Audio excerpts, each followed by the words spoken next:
Alrighty then, ladies and gentlemen, welcome back to the WD BLACK Esports Club Pro League 4 Rainbow Six Siege, supported by Ubisoft and our broadcast partner Booyah. I'm your host Blackjack. Joining me is my co-host Foxy and of course our admin Eisen, as we are here for the very final day of Division 3 in the entirety of the Pro League. It has been 11 months of seeing this fantastic division bring in some new teams. Some of them have gone on to challenge the best of the best and lay claim to the top spots in Division 1 itself.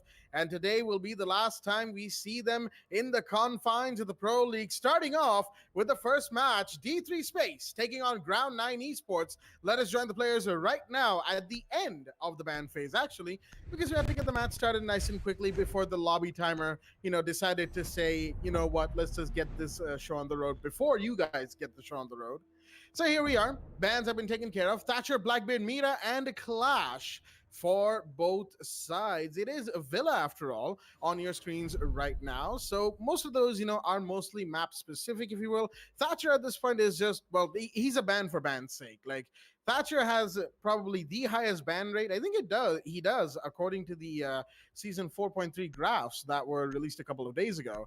Blackbeard, of course, we all know exactly why. He has a nerf upcoming, but I don't think that's going to do too much for reduction of that ban rate right there. Mira on Villa is a very powerful operator to go up against, and that ban, of course, makes sense. And a Clash ban, right there, from the side of the defense, that is Ground 9, pretty interestingly, as they will decide to keep in Wamai, Jaeger, Maestro, plenty of other operators that you normally get to see banned when it comes to this map. Speaking of the map, Villa, we're going to be going into second floor trophy room and statuary room. But before we do, let us have a look at both the rosters that are here in the lobby for us today. From the side of D3 Space, we've got the Executor, Abuakil, Kakashi, Rufy, and Whiskey. And from the side of Ground 9, we've got Shannon, Fake Stark, Fardinjaz, Abid, and Shreds. And it seems like in the time it has taken for Shreds to load in, one of the members of D3 Space has, disconnected. A little unfortunate right there, but of course it is what it is. We've taken a bit of a pause, as it were, just to make sure that both Shreds can load in and D3's disconnected player can join in. So that gives us a little bit of time before round one itself begins. Probably, now that I look at it, I probably would have had time to not rush the whole look at the rosters part that I was going to do. But I usually say that in such speed. It really doesn't bother me at this point. But regardless, I've kept the man for the mic long enough. Foxy, how do you do on this fine evening? Protect your bomb. Thank you for that beautiful introduction into the match, Blackjack. And first things first, I think Villa, we've seen this map come around quite a bit, especially in Division 3 and Division 2. We get to see Villa quite a bit, not a whole lot at least, coming back to the top division. But right now, these two teams, I think the focus should be on them, Ground 9 Esports and T3 Team Space. Of course, we've seen them come out and play. We've seen these players before as well. Most definitely, I've come out to see some new names from them. But just as we happen to go ahead from here, I'm sure we are in for a show. So just as we happen to head into this little final finale week, actually, we'll be joining the players right now into the match, as we just got that information from the admin. So let's head on to the prep phase. Right now, that is, of course, what we are getting to see from the side of Ground 9 Esports. They'll be the first one on defense. We are getting to see very standard stuff come out from them. The Valkyries out here for that information that they'll need. Of course, we don't see a huge emphasis on denial, though. But coming back to something I wanted to just emphasize a little bit, excuse me there, wanted to emphasize a little bit is the fact that we're slowly heading into the finale week of all these divisions, and it just happens to shed so many memories as to what changes we saw happen going down to very specific items, even the maps themselves, and especially this map in hand, Villa, has come out to be quite the dynamic, as we happen to see the changes happen between the teams, between the players, and between the meta. All of that just falling right into place. This happens to give me a little bit of a siege-gasm, if I may call it that. We happen to go ahead right now with the 4v5. Not a whole lot happening, most definitely not. We're still getting the drone works coming in, and just a quick top view for getting to know everybody's positions. That's actually very good positioning coming in from the side of the defense, I might say, or maybe not.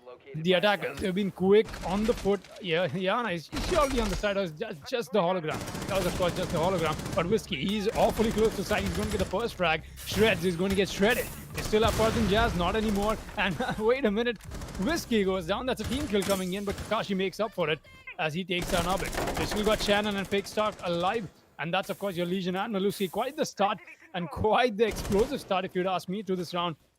We're only hitting the 1 minute 30 mark, and we've only got 5 people alive in the entirety of this lobby. Of course, Kakashi will not be stopping his havoc, and he's going to get another one. Fake start goes down. It's all under Shannon. He's come out with these clutches before, but it's a 1v3. There's not a whole lot to work with. Rivas coming in, he spotted the Zofia, but not for long. That will be the Executor getting the final frag onto this man, and that's the first round done and dusted, people. Very quick round. Just we didn't get to see a whole lot of droning coming in as well. I think that's just the way the side of the attack wanted to play this out. D3 team space, excuse me, take the first round in style, if I might say that. Round 2 will be underway. Of course, trophy room and statue room is going to be the side, and hopefully D3 team space has their player reconnected, because 4v5, despite that, they still won the first round, but let's see if they'll be able to make it work further as we happen to go ahead from here. That will certainly be quite the interesting thing to look at, 4v5. Going forward from here, for those in the chat currently wondering why there isn't a rehost going live right now, or, even in the confines of the previous round, it's primarily because, you know how I mentioned the lobby timer was getting a little late? So, effectively speaking, D3 were the ones holding up the lobby, if you will. The last player took a long time to join, and due to the rules in place for these specific instances, D3 Space had lost, their rehost. So they can't call for a rehost, unfortunately. And unless, of course, Ground 9 takes their rehost for D3 Space, which would be a very sportsmanly move, don't get me wrong, but it's more likely that they won't. They want to see what they can accomplish in this situation.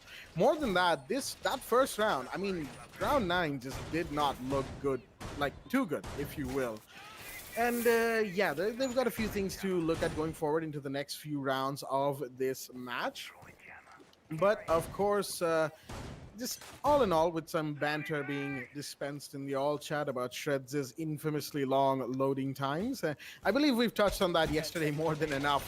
But yeah, honestly, if Shreds, if you're watching this from, say, the future, seriously, get your drive checked, my friend, because I don't think it's supposed to take this long, because the way he plays, it's clear that he's getting more than enough frames, right? So it's his system is capable, but for some reason or the other, it just takes a notoriously long time to load. So it could just be down to the drive, but we, of course, have no idea about that until the player himself gives us any confirmation. So we'll just move on to the action phase of round 2 on second floor AVG, just as discussed not too long ago. But Ferdinand, hello, wait a minute. Slowly creeping up the main stairs right now as the rappel onto Veranda is coming in from the side of the attack. You have Executor, Kakashi, and Abuakil on this area. Going in towards landing. Executor, I think he knows that there's somebody there, but no, he doesn't know the exact position, and the Jaeger will take it away for Dean, starting off with a big drop.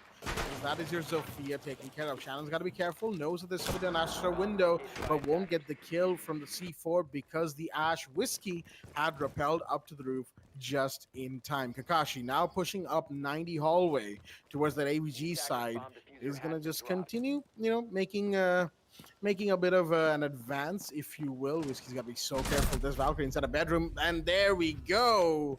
Shots fired, taken care of. For whatever reason, he did not know that Shannon, was right there waiting for him. And that's another body drop due to a little bit of oversight from the side of D3. Clearly, their droning wasn't all there, at least in the first minute of this round. Moving into the minute 30 mark, we have a body being dropped that is for Dean Jazz going down. So one defender has been successfully taken care of. 4 more remain. Effectively speaking, it's a 2v4 that D3 Space is fighting right now. Ground 9 very much in the driver's seat for this round. As we have the pushes coming in, Legion Mines being taken care of. The barbed wire will be as well. Kakashi trying to get in there, but he's now the last man standing as a bit is taking his friend down, and he goes down as well. Shreds comes in, finishes off with the kill, and with that, round 2 will go the way of Ground 9. A very comfortable defense that started off with, of course, the first kill being taken by Ferdinand Jazz on the roam. No issues for that man whatsoever. And, of course, not really many issues for the side of Ground 9. Aviator Games Room. Aviator, wait, were they on Aviator? No, they were on Trophy, excuse me. I entirely forgot that they were on Trophy. Scar, do excuse me right there, ladies and gentlemen. But now they'll be going to Aviator Games Room as round 3 will be underway. Round 3 will definitely be underway. We happen to see this 4v5 somehow being taken advantage of finally. I think the defense played that really well, even with the even with the double drop that they got in the beginning. That was well handled, a situation that they needed to take control of. As we happen to go ahead from here, this 4 versus 5 is most definitely going to be an interesting outtake as to what we happen to see go on over here. Something I think the audience would like to know is D3 has lost all of the Rios. So they will not be able to call in one to get that reconnection in. But of course, we'll be seeing what can be done about this. The 4 versus 5 does most definitely does not look too good, not too great, at least in terms of the competitiveness of this game. But as we happen to go ahead from here, Aviator and Games Room is going to be the side, and we happen to see the castle being brought out from our bit. We haven't seen the castle come out into play from quite a while now, and just the way we happen to see this go ahead from here, it will come down to quite the showdown because we're getting to see these rounds turn out to be quite quick, very fast rounds, and just the way we happen to go ahead from here, it will be very interesting to see what the side of D3 Team Space will be able to do. They're the ones who are lacking a man, and I'm really having my eyes on them. We happen to go ahead from here. Standard stuff happening from the side of the defense on the prep phase. Not something too flashy. They're just getting all of the prep done, rotations and whatnot. The castle is doing his job, getting the barricades down, and that's actually focused. That's actually focused all the way on the side of the north side of this map. That will be very easy to take down. Let's be honest here. There'll be no point of contest for the start of the attackers to even stop them while doing that. So I'm not sure if that is the best use of your castle barricades, but still be taking it. It will most definitely slow them down, having to put them on the drone for a little bit of time. Maybe that's what you can. That's the best possible outcome out of that, I think. And yeah, that's what we'll be getting to see, I believe, unless of course we get to see that push come out from the side of the balcony, which is not happening apparently. Fake start getting the shield taken care of on the main stairs. This might not be the most convenient shield positions. He'll have to play that on a really small window and a corner. But if he can make it work with it, he's got his toxic gas canisters. Of course, he can most definitely can channel the attackers into a possible death trap. But let's see what happens. Making their way from the north side, just like we expected. The attackers already in D3 space. I think they'll be taking this a little bit slower. And just as we happen to go ahead from here, it might turn out to be a little bit more of a slower round. Like I said, first 2 rounds were very quick in comparison to what we usually get to see. There you go, getting the claymores done and dusted, getting the cameras taken care of, all of that stuff. Whiskey, like I said, very quick to get that castle barricade taken off. Not the best of uses, if you'd ask me, in terms of how castle barricades happen to get used. Fardin just looking to get himself a nice kill, but this is a very cheeky angle. He'll have to play this well. The pre-fire could come in any moment now, but he's gonna land it. Executor is going to get his head clean taken off, and Whiskey goes down as well. And that's a double kill for the side of the defense to walk away with. Until, of course, Kakashi gets that refrag done and dusted. Very well done from the side of Fardin Jazz. Once again, he'll be the opener for this kill count into this game. And just the way we happen to see this, a 2 versus 5 has been put into effect, and D3 Team Space needs to make amends to it. 2 versus 4, let's see what happens. Once again being put heavily on the disadvantage in the round. D3 space not looking too good for the Ninjas, somehow allowed to get away with some big plays in these situations, as we are of course at the 55-second mark. Going into 90, you have the attackers just droning now. You know, I want to say it's better late than never, but at the same time, droning it a little bit earlier would have been a good idea. The ace pushing up right now. Kakashi on Memorial Hall is going to get taken down. No, not quite. A block will find Shannon as shots are fired. Kakashi somehow gets away from the smoke, pre-firing in his direction. Excuse me, that was the Legion pre-firing in his direction. Shreds, of course. As more shots are fired, Kakashi is the man with the diffuser. So That is the man who needs to get in there. And wait a minute, that's another kill taken up. Wakil seems really intent on taking this right now, but the man has been downed, i.e. the diffuser carrier. And that is because of the gas grenades flying their way. Another one will go through. Kakashi is somehow just about alive. The revive's about to come out from the looks of it. Shred's gonna throw in an impact. Wait a minute, that's gonna do a lot of damage. And the kill will be confirmed as both of them simply fall into his line of fire. That will be a round taken, another round, if you will, taken, as we will see in the instant replay by Ground 9. Simple stuff, really, from G9 that we are getting to see, as in, it's just for Ninjas taking those opening frags, setting up the advantage, and at that point, it doesn't matter how hard the remaining members of D3 try. They just can't seem to get away with the intended result, as in their intended result, which is obviously a round win, right? You want those 2v5 clutches happening. You want those 2v4 wins, right?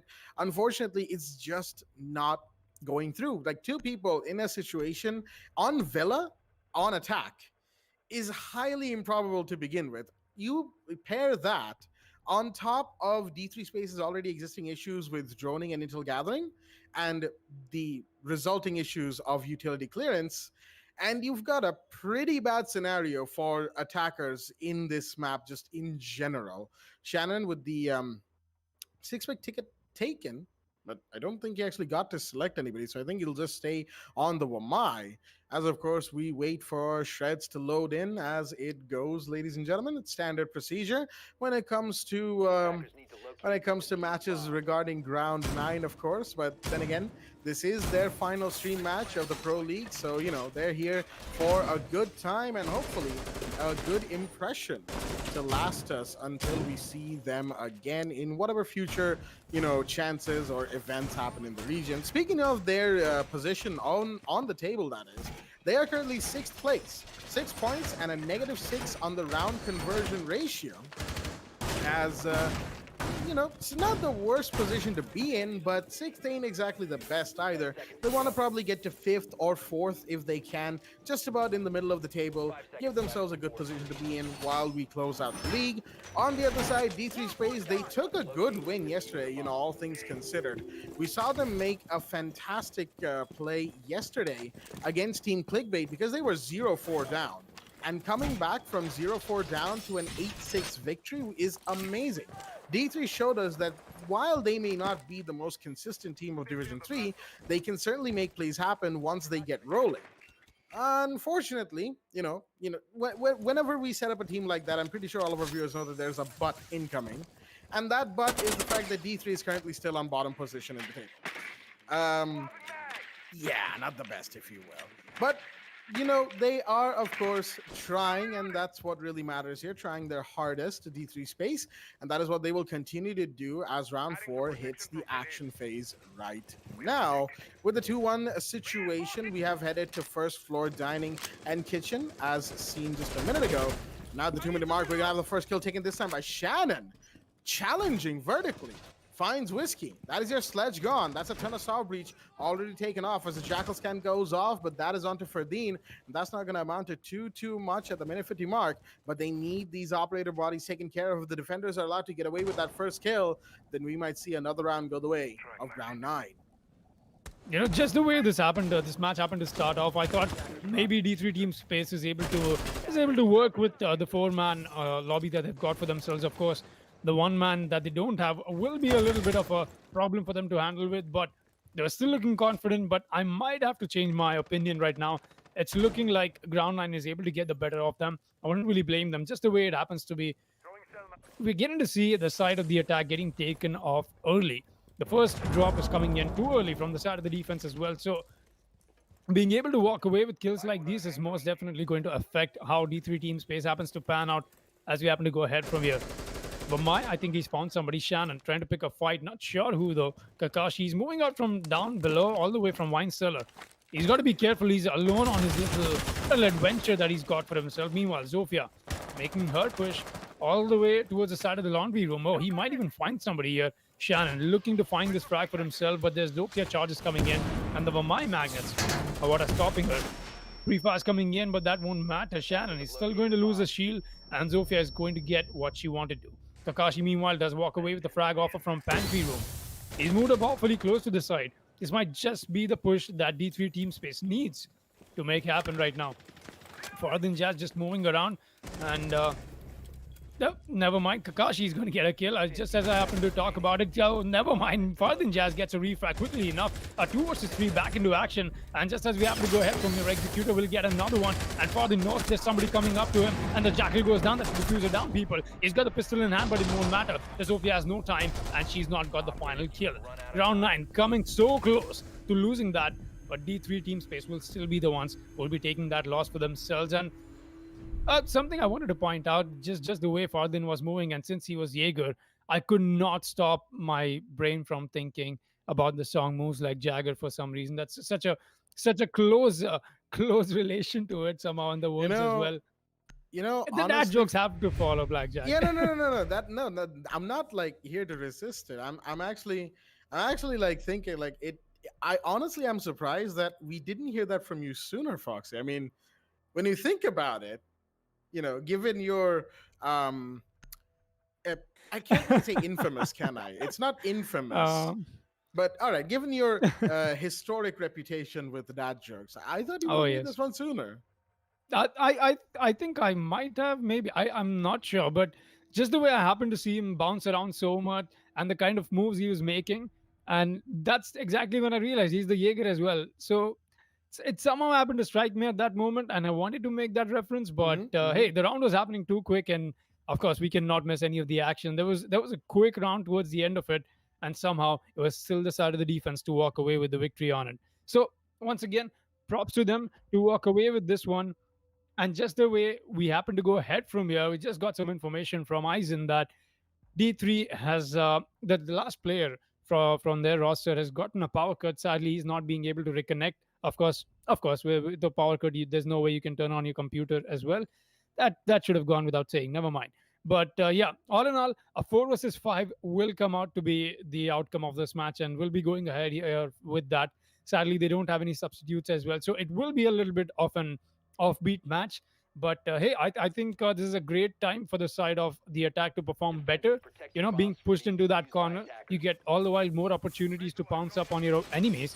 Hopefully, that is exactly what will happen. 3-1 is the scoreline. We're headed here into round 5. Let's see what happens.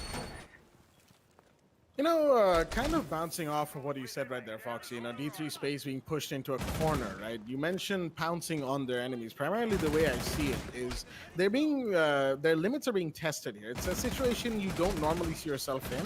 But say one of your operators gets taken out early, right? A spawn peek happens, or a unfortunate incident while taking out a camera. Anything happens, and you're stuck in a 4v5. Your fifth player is effectively missing an action, right?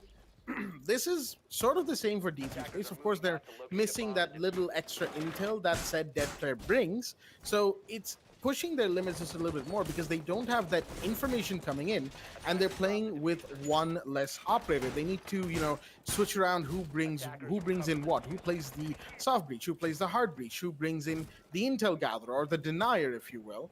And they have to manage the resources just a little bit better and a little bit more efficiently. And while we've seen a little bit of that, they definitely, like these 4 currently in D3 Space's the playing roster today. While these 4 have looked like they're slowly getting a little used to this 4 versus 5 situation, it's not looking too good for them. The first floor dining round, I will say, was fairly good because the pantry push came in while Executor was making things happen towards Laundry. That was a 2-sided push that they needed to do. They did it with a fair amount of intel on hand as well. And it seems like that is exactly what they're doing this time as well, while pushing for Dinjaz out of AVG. They had a drone watching him constantly, and they managed to flush him out, while Whiskey on the other side is going to take down Fake Stark. Huge drop right there. And that seems to have been from the Astro window, while Kakashi's going to take a bit of damage. Ferdin's taking the gunfights again. He likes to do this, we all know. As 90 hallway is being pressurized, you have the IQ, talking about our RED scanner, just as she always does, finding those electrical utilities of the defense, giving away intel where she can to the side of the attack. D3, they want to get in through this Fox window opening, apparently. Executor right there on that door, pre-firing away. trying to find a body or two. Not going to be able to, unfortunately, as shots are fired a bit from inside of Statuary with a pre-fire, if you will, as more drones are going to come out. His position is given away as Kakashi makes his way up Astronomy, but does he know that Shannon's right here? The pre-fire from both people will actually give away their locations relative to each other, but no, Shannon should have been washing the bathroom as he will get taken down by Kakashi from inside, and there goes the Mozzie on Astro Stairs. That was from the Ace, and Whiskey takes another one, a bid to be taken down, and now it's all down to the Jaeger. Ferdinand takes one and gets finished off by the RG-15 on Executor. D3 Space, like I said, they needed to up their intel gathering and the execution on that intel, and it seems that they have done just that. Beautifully done on a trophy statuary. And I like how both times D3 Space happened to, change the way they play in this match, i.e. between rounds 1 and 2, and now between rounds 4 and 5. It was both times that Foxy was talking about the exact opposite thing that ended up transpiring. In round 1, we were both me and Foxy really were talking about how they look good. The 4v5 was definitely something that seemed like they had under control, and they started losing 3 rounds in a row. And then we say, okay, maybe not, and then they win a round. I don't know. I'm not entirely sure how that works. Maybe there's some weird, maybe there's some weird psychic linkage happening here. I'm not entirely sure, ladies and gentlemen. Regardless, second floor trophy room and statuary will be the side of choice. And jokes aside, D3 definitely did well on that last attack. They droned, they gathered intel, and they had one player, on the other side of the push entirely, like completely removed from what seemed to be the active push, to take a couple of stray kills and put the side of the defense under pressure. And that gave them a good opening to win the round, and they managed to do exactly that, as now it's a 3-2 situation leading into the 6th round, the final round before round 7 roll swap, of course, where ground 9 will go to attack, D3 Space will go to the defense. So this round is very, and obviously very important, because D3, they want to equalize, start fresh from the defense, while ground 9, they want to make it 4-2 and have a good lead and a good platform of which to launch off of in their attack. Who will succeed? Let's find out as round 6 is now underway. And most definitely will be an interesting outtake as to how I see D3 Team Space trying to fight back, trying to get back into the game, and maybe they might be able to. We happen to go ahead from here towards round 7. D3 Team Space will be on the side of defense. They might be able to make amends to what was going wrong in the beginning. Of course, Willa does happen to be a defender-favored map, so maybe they'll be able to take advantage of the second half a little bit better. Shannon, he's gone out for a spawn peek. He's not found anyone, though. I wouldn't really blame him. He wants that early man advantage, and knowing the fact that D3 Team Space, they're already lacking a player. If they do happen to take out one more in the beginning, in the early stages of the action phase, it will turn around to bite them in the back quite a bit. Fardinjas, he's picked up a fight off of the 90 rappel window. That won't last for long. We've got the disengagement come out already from the side of this attacker. I'm not sure who that is. That is Whiskey, of course. Oh, all right. He's gotten a very good angle for himself up here. Might just be able to win this fight. Of course, if Fardinjas does happen to... Never mind. That will be Shannon to go down on that angle. Very well played from Whiskey. Just a long shot to connect from all the way from over that wall over there. Very well done at the beginning. Very good beginning, excuse me, there for the side of the D3 Team Space. But as we happen to go ahead from here, it will come down to saying what the Jaeger, what the Kaid have to say. They're playing awfully close to a little bit of an active site moment, but Fardinjas, he's lost his life. And that will be Abu Akil almost losing his own, in fact, in that fight. Has still been the advantage. Very well done, the Nomad, setting up the Nomad charges and whatnot. They still got the Claymores coming in as well, just making sure all of this has been accounted for. A 4 vs 3 essentially into effect. But I think Abu Akil is just a bullet away from getting taken down, and Shred might just be the man to do the job, and Whiskey goes down, people. That is, of course, your Ash, not your Nomad. We've still got the fight coming up. A 3 vs 3, the Executor making the push happen, awfully close to sight. Kakashi has picked up another one. That's all the way on the side. A statue, of course. You still got the Kaid alive and kicking. The flank could come in any moment now. They've got the Nomad charges into play. But will that matter, Robert? He's taking so much damage. He's got to move around. He's got to move back and forth. There's no way he re-engages on this. Of course, not alive at least. 60 seconds and counting down to it. They've got so much confusion happening right now, at least for the side of the defense. Flashes and whatnot coming in into their place. You happen to see this push happen now, but he's got himself a nice angle to stop the Zofia from coming in onto the side. This might just get spotted. It's a very expected angle. Zofia, he's got to face check. There's no drones. I'm not sure why. But still got this back and forth happening. Kakashi, he's went all the way towards outside the bedroom. I think he wants to make sure they pinch out the defender that's playing on the other side. And there you go. Zofia will come in with that kill like we talked about. A very expected angle to play for Executor. Does happen to come in with that face check and then drops a kill. Shreds will get his own. I'm not sure where he was able to pick that up from. But I think Shreds just missed an attacker right behind him. Yes, he did. And that was, of course, Kakashi. I think he just assumed that, hey, it's bedroom. It might just be my friend. Apparently not. Kakashi came out to be quite the imposter over here. Moving very slowly, moving around from the side of the bedroom and just coming in and getting that kill for his team. It was very well done from the side of the attack. Let's be honest here. I think after having that conversation about them being backed up into a corner, now's the right time for them to bounce. I think they just did. 3-3 on Villa, being on attack. That's not bad if you'd ask me. You happen to move ahead from here. It's defense, so D3 team space can still make this work. They can still show what a 4 versus 5 can do in a match like this. Really good performance, honestly, if you'd ask me. We'll be headed on to round 7 into the second half of this match with the roles being switched. Let's see what happens. All things, excuse me, there. All things considered, I have to say, D3 on the attack looked a lot better in these last 2 rounds than they did in the first few combined. Doing their drone work, getting their intel, well, what little utility clearance needed to be done also was done, obviously. And more importantly, winning their gunfights. One thing that they definitely were missing out on was the fact that they kept losing gunfights to some awkward positions or lack of intel, not knowing where the Jaeger was about to swing from in the early round, which led to Ferdinand taking a couple of early kills in a couple of rounds. And those rounds were always very important for round 9. But unfortunately, that 3-1 lead that they had gathered has now become a 3-3 equalizer going into roll swap round 7, which means round 9 on the attack, unfortunately, doesn't really have too much of a platform to bounce off of for their attacking strategies. They're going to have to try from effectively, from scratch. And D3, while of course they have some momentum going into this roll swap situation, they're going to have to try and adapt their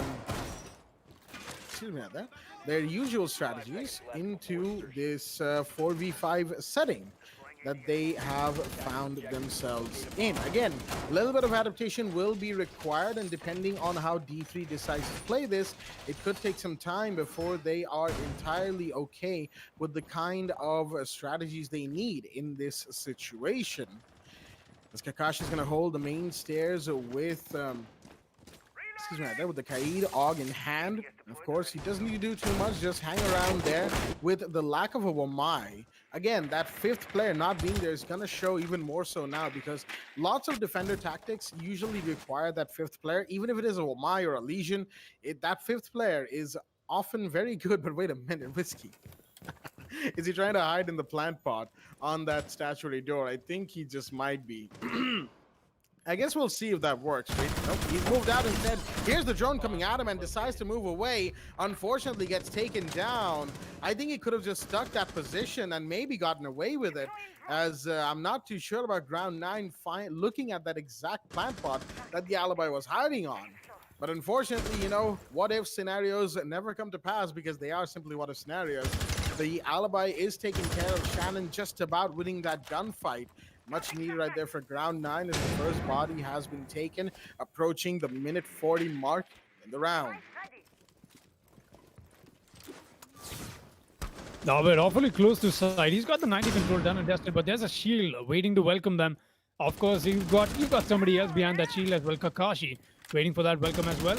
We'll be seeing the pre-pass coming in from him, the AUG at work right now. We happen to see that the attackers, they've managed to get the first one down. That is, of course, Whiskey.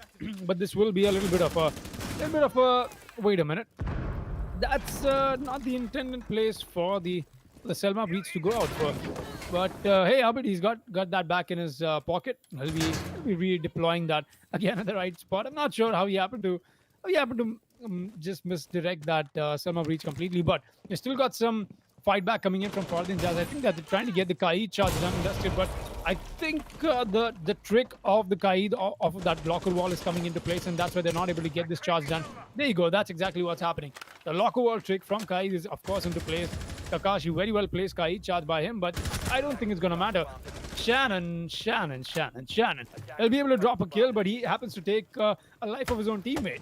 And that will not be the best of things to do. Farthing Jazz does happen to get Kakashi. Meanwhile, it's all onto Abba kill. He'll be getting one frag, and it's the 1 versus 4 he just got kicked into. And a little bit of a misclick and a little bit of a mistype on the keyboard, I guess. He didn't mean to jump over there. Wanted to make his way around that shield, but I think he just got stuck and had to go for that vault eventually. Got a little too overexcited off of that clutch, but it could have happened. He got the first kill very well done. 1 versus 4, most definitely into the books. We've seen stuff like that come out, but not today. It will be the attackers who will be able to walk away with the advantage right now, and it is, of course, a 4-3 scoreline. We happen to go ahead from here. Round 8 is where we're headed to, and look at that scoreboard. We happen to see so much come out from the side of the defense, of course, with them being only 4-man into effect. Actually, now that I think about it, it is essentially a 4 versus 4. Can I say that? Fake Stark not having a great day today. He's got to come out with a little bit You of. did not have to do him like that. You did not have to do him like that. No shade on my man. I'm sure he's just having a little bit of a bad day. I mean, we have our own bad casting days, so can totally understand what's going on. But just the way we happen to see this, it most definitely is becoming a little bit of a difficult 4v5 for the side of the attackers to take advantage of. We've seen D3 Team Space come out with a few rounds that they've been able to put into place, but hey, District 9, they're most definitely having a little bit of a challenge trying to break into whatever the side of the defense is offering, and that does happen to draw a little bit of my attention, because a 5 versus 4 on a map like this, where you happen to have so many situations that you can work around, and you're still not able to push it, it most definitely comes down to a little bit of a team meeting you might want to have after this. But yeah, just as we happen to go ahead from here, I'll be looking to see what more I'll be getting to see from Fake Stark. Once again, don't mean to throw shade at him. I'll be having my eyes on him as to seeing what more he happens to bring in to the table for his team.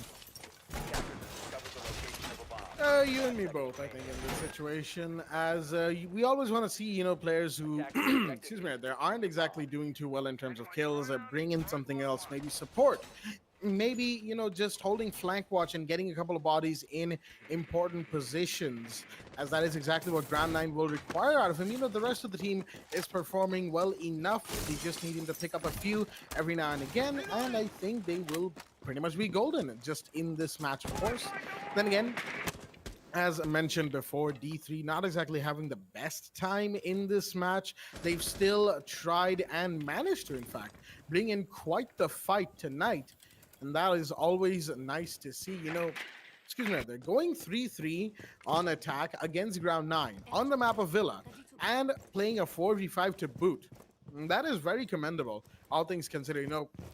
Just removed from whatever comes in after this, it is very nice to see the way D3 Space has played today. They just don't have, excuse me, the kind of reliability that a fifth player brings in. They don't have that right now, and that is definitely hurting them quite a bit. Mozzie gonna just quickly rotate out of Games Room. He was the one that was tracked by Jackal not too long ago, so gotta be careful in his positioning. As we're at the minute 40 marker, Drone will spot exactly where Whiskey is, but of course the Jaeger was on cams and still is, so I don't think he knows that his position is given away. Kakashi holding head height angles, excuse me, right there. Messed up the word order right there. But regardless, holding head height angles will actually get that Ash taken care of just before the shield goes down for Dean to be taken care of nice and quickly. Good stuff from the Kaid, but the air jab comes in. That's gonna not let him move out, but he will still find Shannon somehow getting the Nomad through those photos, as Shrez is the next one taking a bit of damage. Not too sure where that's from, but he's got to be careful trying to push in whichever direction he is. Looks like he's on Memorial, maybe? Potentially? No, not quite. A bit is the one coming into 90 right now. Kakashi will wait for those for the shins to be exposed, but he has to be careful of the Selma angle being open right now as Shreds is on the landing door. Wants to find a couple of bodies, but no, a bid will go down. Abuakil takes that, and now it's a 3v2 as the Kaid finally goes down. Jackal takes him, Shreds. Okay, interesting spray at the floor right there, as I think he thought he was on the soft floor side of things, so had to be careful of the C4, but he won't be, because he's going to be going down along with his teammate, as D3 will come out with some serious gunfight potential and give themselves another round on board, equalizing against Ground 9, making sure that they are not allowed to get away with the lead, not at all. Excuse me right there, as they will win second floor AVG and go to trophy statuary room. Going into round 9, 4-4 is the score line. And some tells me we might have a little bit of an extra pre-round loading screen this time around. I think everybody can see Shreds' faded out icon over there. Yeah, well, taking all the conversation from there. There we go. He's gotten that Twitch. Hopefully he loads into it quickly as well. And something I wanted to let out there. Once again, I've made the mistake of calling Ground 9 Esports District 9 Esports. My apologies to that. It's just that District 9 happens to be a movie that I came around to watch quite a bit. So it's a little unearthing to me getting to have my mind switch from District 9 to Ground 9. But here we are, Ground 9 Esports. They are getting back into shape. They are getting to show exactly what they want to show here. But a 4-4, once again, my question to Ground 9 will be this, that this is getting a little tough than expected. 4 versus 5 into a situation like this, they've got to make better plays happen. They've got to make sure they stand off in the advantage here. But let's see what will happen as we happen to go ahead from here. Prep phase will be underway onto round 9, and just as we happen to see it, Whiskey's brought out the Jaeger, and hey, of course, that one man less on the side of D3 team space on the side of the defense will matter a lot, because we happen to see secondary gadgets coming to use into holding down Villa. Of course, you could have come in with the Goyo pick in a situation like this when it's a 4 versus 5. Come in with the Goyo, you have those shields always to help you. So just as we go ahead from here, it will come out to be a very interesting turnaround from what we happen to pick off. Round 9 underway already, so much prep happening, and I really like the fight that is still left on the side of D3 team space.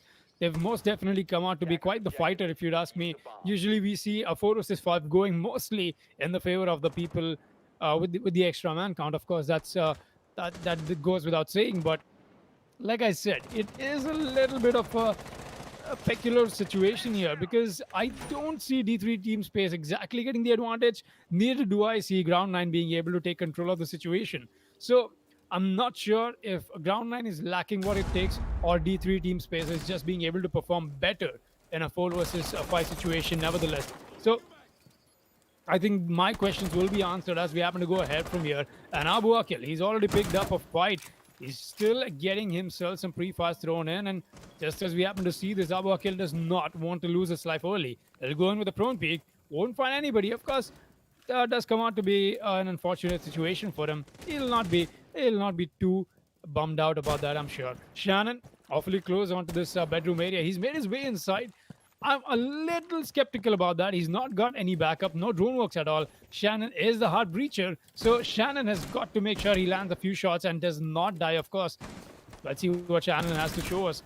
Trying to watch his own back. He'll keep switching between the bathroom and this area. That is, of course, the bedroom. He's still got Albert getting the first one. He's found another. Abuakil doing quite the damage under the Zofia, but he's still got to find more. Shannon will go down. That's, of course, your ace, people. A 3 versus 4 back into effect. The Executor is the one to find that frag. I still see Albert awfully close. He's the one who's got the first frag. He's on his side. He's on the Mozzie. No, he does not look at him. The Mozzie happens to wake up from sleep and completely destroys the Zofia. What did I just get to see?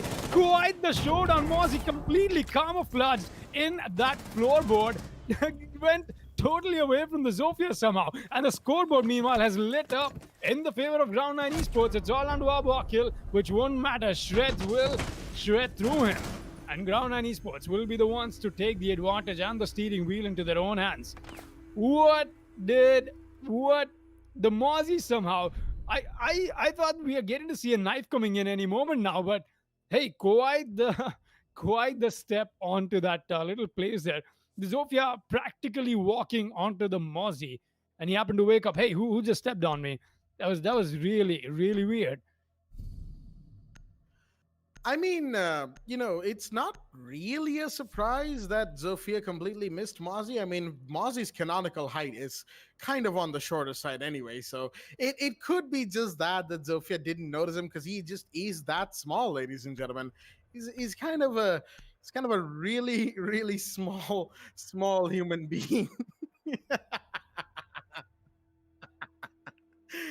I mean, to be fair, like our admin Percy can relate to that, of course. It's kind of similar to Mozzie in stature, but regardless. Okay. Jokes aside, jokes aside, we're not sure why Zofia missed the Mozzie right there. Given Mozzie's uniform is kind of bright, it's kind of stands out given the whole desert aesthetic that it has, if you will. But it is what it is. You make mistakes, you live to tell the tale. At least in this case, for the side of Ground 9, they still end up taking that round, so that was very much required for them, and they've taken the lead. 5-4 going into round 10. They are now. Excuse me right there.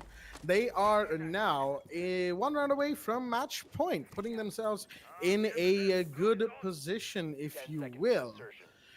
As although, I say good position, but they've been in better positions in this match itself, and they have somehow managed to lose that momentum and that lead. So it wouldn't be all too surprising to me if D3 Space starts pulling out this round and then puts themselves on the match point first. I mean, it's a possibility, I have to say. For the time being, Action Phase will, of course, come in. Abu Akil back on the Mozzie with the P10 Roni. Nice little weapon there. Pretty good at getting headshots, just not too good at body shots. It's a weapon of convenience, not more so than actual damage. It's not good at dealing too much damage too quickly, if you will. But he's got it in his hand, so I have to respect him for that. He's just gonna hold on for the time being, do what he normally does, and wait a minute, Roofy. Hey, it's D3's fifth player. Well then, he's back from the looks of it. It took long enough, if you The will. prodigal son returns. Exactly. The prodigal son returns. Roofy's back, ladies and gentlemen. D3 Space have their fifth, and now it's kind of more akin to that. Okay, never mind. I'm not gonna go back to the analogy that I was making. It's a 4v4 with Whiskey using a pre-placed C4 of all things, taking Shannon down, as that will be a big drop indeed. Shannon, he was getting a couple of early kills in this match so far, and Ground 9 will definitely be missing him in this round itself, as you have Whiskey. He knows the position of somebody else, but Ferdinand gets taken out in the meanwhile, misses his shots. The Valkyrie goes down as well, as the bait comes out with another kill. Buakal has to be so careful right now. He's going to be holding on multiple angles. Got to watch the bathroom, as well as Ferdinand is about to go in, but a bit will find the Mozzie. Now it's all down to the last defender standing. Once again, is that position that seems to be, something the attackers miss every now and again, but Fake Start won't. He will find the Executor, and that will be another round going the way of the attacking team. That is, of course, Ground 9 Esports in this situation, winning on second floor trophy statuary. D3 Space are now in a spot of bother, as their opponents have just taken match point. 6-4 is the score line going into what is now the 11th round, as D3 needs to win 2 more rounds to put themselves on overtime, and that is the only way that they can make a chance of winning this match for themselves. If not, well, they'll be losing this match, and excuse me right there, their stay at the bottom of the leaderboard will unfortunately be extended. Again, I don't say that as some sort of mean comment or anything. I say that because they really don't want to be at the bottom of the leaderboard. I think it's obvious with the way that they are playing. Definitely a much better D3 Space we have seen in these last couple of days than we've seen for the remainder of the rest of the season, if you will. But again, 2 rounds, and these 2 rounds will define whether or not they get to put any more points on the board as round 11 will be underway. There we go. I was about to say it's about to be underway. Well, it is underway now in this match point situation.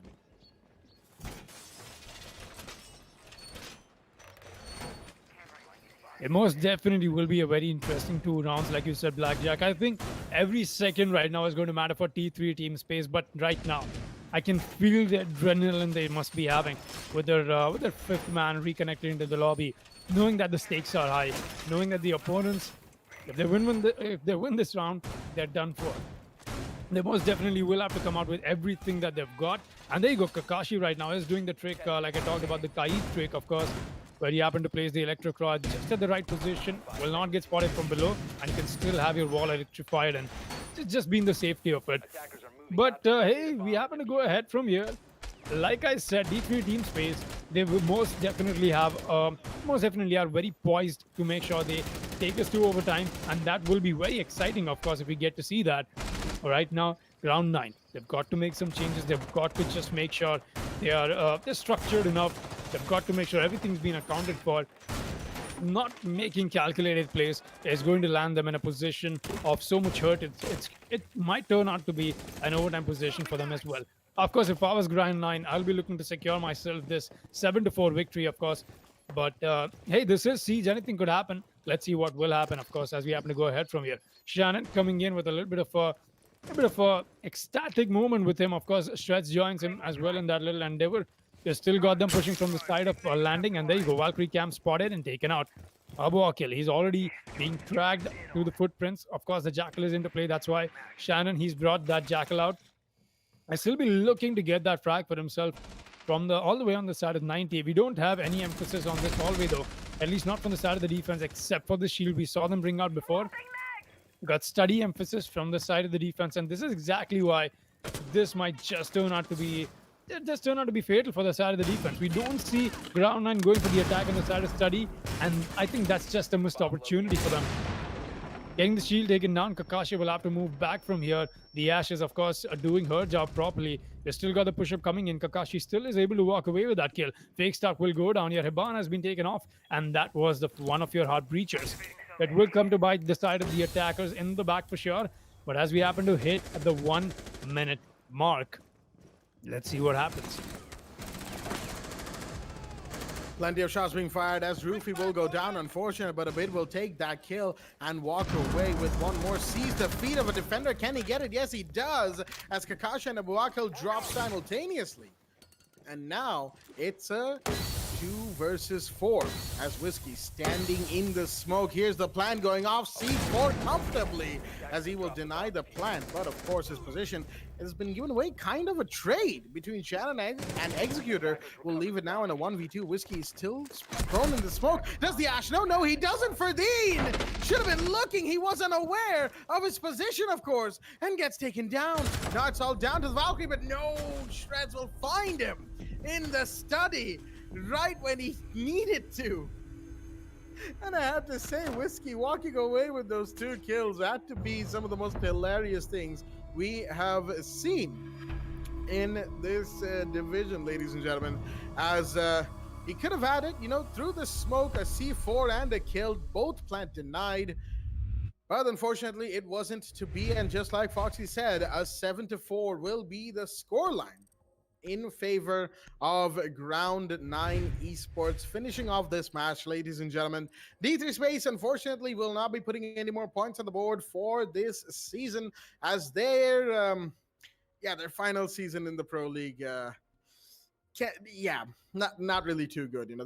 There's a pun there, and I'm pretty sure a lot of viewers recognized it, but unfortunately, the puns and the dad jokes I usually leave up to Foxy. So I'll leave it up to interpretation if he understood the one that I was talking about, if you will. Regardless, unfortunate for D3 Space, but they did try. They tried their hardest.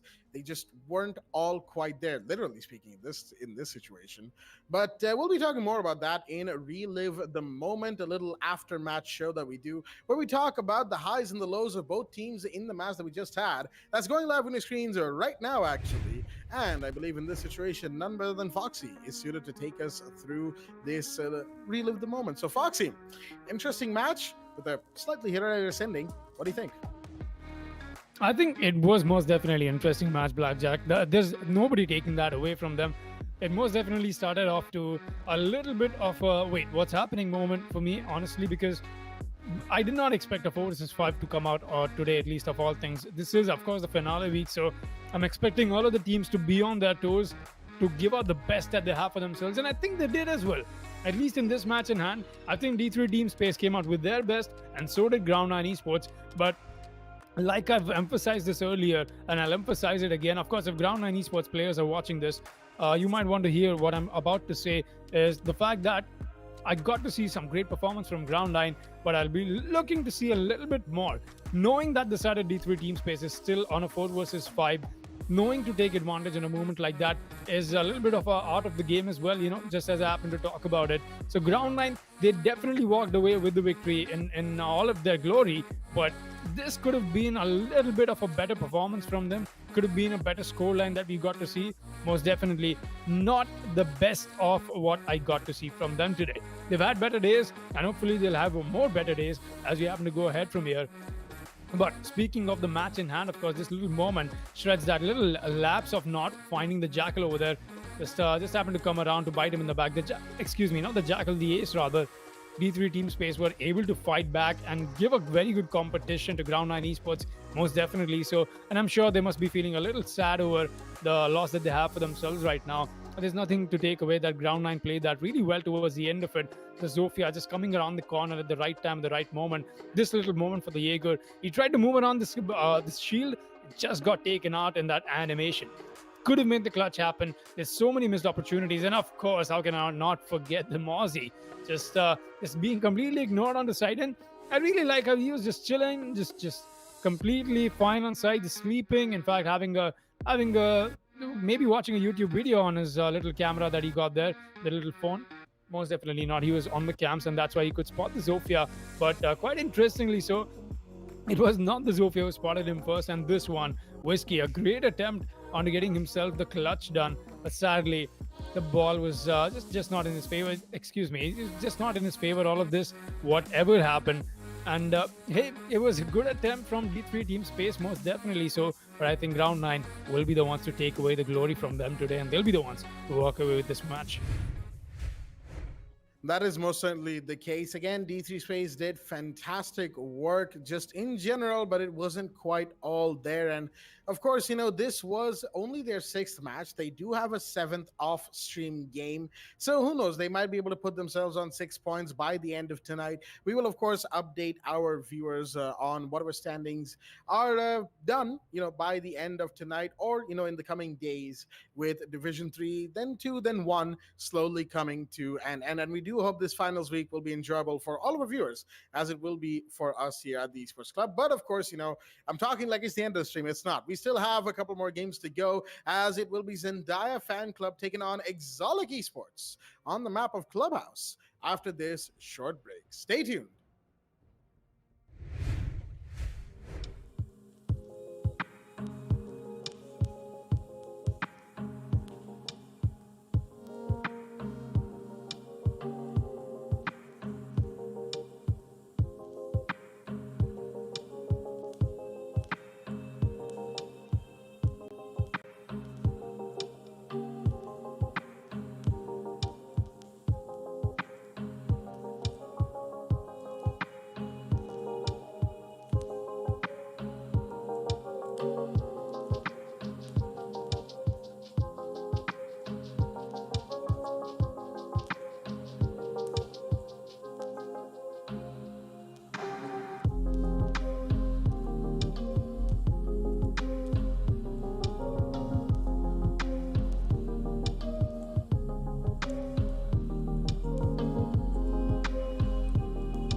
We head for the sky, it's alright. Our wings wouldn't fly, it's alright. If we are crashing down again, pieces of love, it's alright. Scattered in mud, it's alright. You're giving me a lie again. And tell me what you want, this time I won't take it to the heart, 'cause I know we won't make it out. I've heard it all before. Yeah, tell me what you want, let me hear that I'm the only one.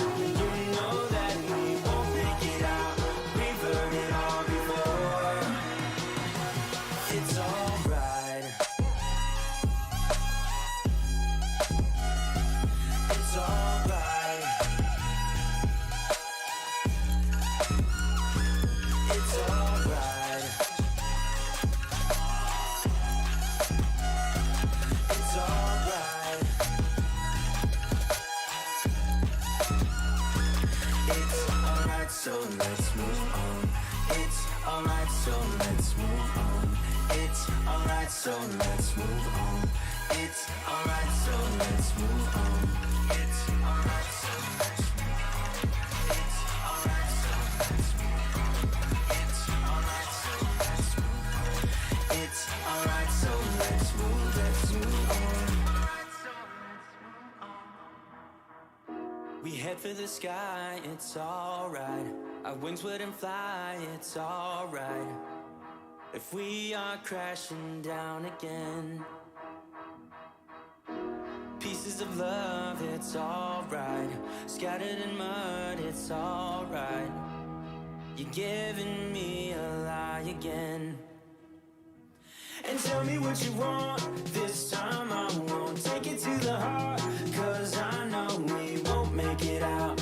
I've heard it all before. Yeah, tell me what you want, let me hear that I'm the only one. You know that we won't make it out. We've heard it all before. It's alright. Hey. It's alright. Hey. It's alright. It's alright. It's alright, so let's move on. It's alright, so let's move on. It's alright, so let's move on. It's alright, so let's move on. It's alright, so let's move on. It's alright, so let's move on. It's alright, so let's move on. It's alright, so let's move on. Alright, so let's move on.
Alrighty then, ladies and gentlemen, welcome back to the WD BLACK Esports Club Pro League 4 Rainbow Six Siege, supported by Ubisoft and our broadcast partner Booyah. I'm your host Blackjack. Joining me is my co-host Foxtrot and of course our admin Eisen, as we are here for the penultimate game of Division 3's final day of the entirety of the Pro League, ladies and gentlemen. That is right. This game is the second to last for Div 3, and it is Zendaya Fan Club versus Exolic Esports going live on your screens as we join the players in the map of Clubhouse in the middle of the ban phase right now, actually. It's ZFC versus Exolic Esports in attack and defense in that order itself, as Exolic has the first ban of the map tonight, and they will decide to ban, Thatcher, taken care of nice and quickly. Standard ban when it comes to the map of Clubhouse, of course. No surprises right there, as it is Clubhouse. Thatcher bans are to be expected regardless of if Thatcher bans were, not as often as they are normally, if you will. I mean, I feel bad for the man. Yeah, I mean, Thatcher he doesn't have the good end of the stick. Let's be real here. Hibana will be the second ban in the meanwhile. ZFC taking ban number 2 nice and quickly. And it's the Clubhouse rotation, or at least the new-ish one that we've been seeing from Div 3 recently, which is instead of Maverick with Thatcher, we see Hibana being banned with Thatcher, and then Kaid is not banned on the side of the defense. Depends on what ZFC wants, but no, they will actually ban the Kaid instead. Excuse me, even if they could have used Maverick to bypass Kai's Electroclaws on all sides of this map. I think they just want some extra assurance of absolutely no damage dealt. Maybe they're not too confident in their Maverick tricking abilities. Who knows? Exolic Esports, in the meanwhile, will decide to ban Mira. More so thinking about when they go onto the attack than right now when they are on the defense. Because Mira, when you're an attacker facing Mira on Clubhouse, much like facing Mira on pretty much any map in Rainbow Six, is a bit of a pain, if you will. Regardless, round 1 will be underway as second floor CCTV and cash room will be the side of choice. But before it does, let us have a look at both the rosters that are here in the lobby for us today. They're from the side of Zendaya Fan Club. We've got Boom, Fragger, Sergi CT, Gangster Mixture, and Akifs. And from the side of Exolic Esports, we've got Firefist, Azraid, Stark, Vendetta, and Dark Lord. CCTV and cash from the side of choice. The mute is going to be 6 picked into the smoke. Interesting decision right there, as round 1 is underway and the mute will be kept, as I've kept the man for the mic for far long enough. Foxy, what do you think about this match that we've got on hand? Hey, it's Clubhouse, so we're down for getting to see some standard stuff come out from the teams, but most definitely it'll be an interesting take as to how I see ZFC and Exolic Esports play out. ZFC, first things first, they've always had my attention with the name that they've got, because I happen to be a fan myself. So, hey, it's fans and fans being able to just have a common ground, being able to walk out from there. And ZFC, let's be honest here, they've had a good run so far. They've come out with very good plays. A little sad on the part that ZFC, I've got to see them come out to play on Clubhouse so much that it might get a little repetitive. But then again, I think that's what keeps happening if you think about it. So many maps just being overplayed sometimes, it becomes a little repetitive for sure. But hey, here we are with Exolic Esports facing off ZFC for the first time ever. So into this division, as we happen to see this, it most definitely is an interesting outtake to what we will be getting to see as we happen to go ahead from here. And I just happen to notice we have Stark on Exotic Esports, and before this match we had somebody called Fake Stark on Ground 9 Esports. So looks like we are already getting to see that alias difference come out into play, and just being able to have that identity crisis. Not anymore, at least they've got that differentiation made. Well and good, Vendetta playing in a very difficult spot here. He might just be able to get the Maverick if he just happens to play this right, but he's got to be careful of the window that is being watched, of course, by his teammate. Azure will be the one who'll be watching that.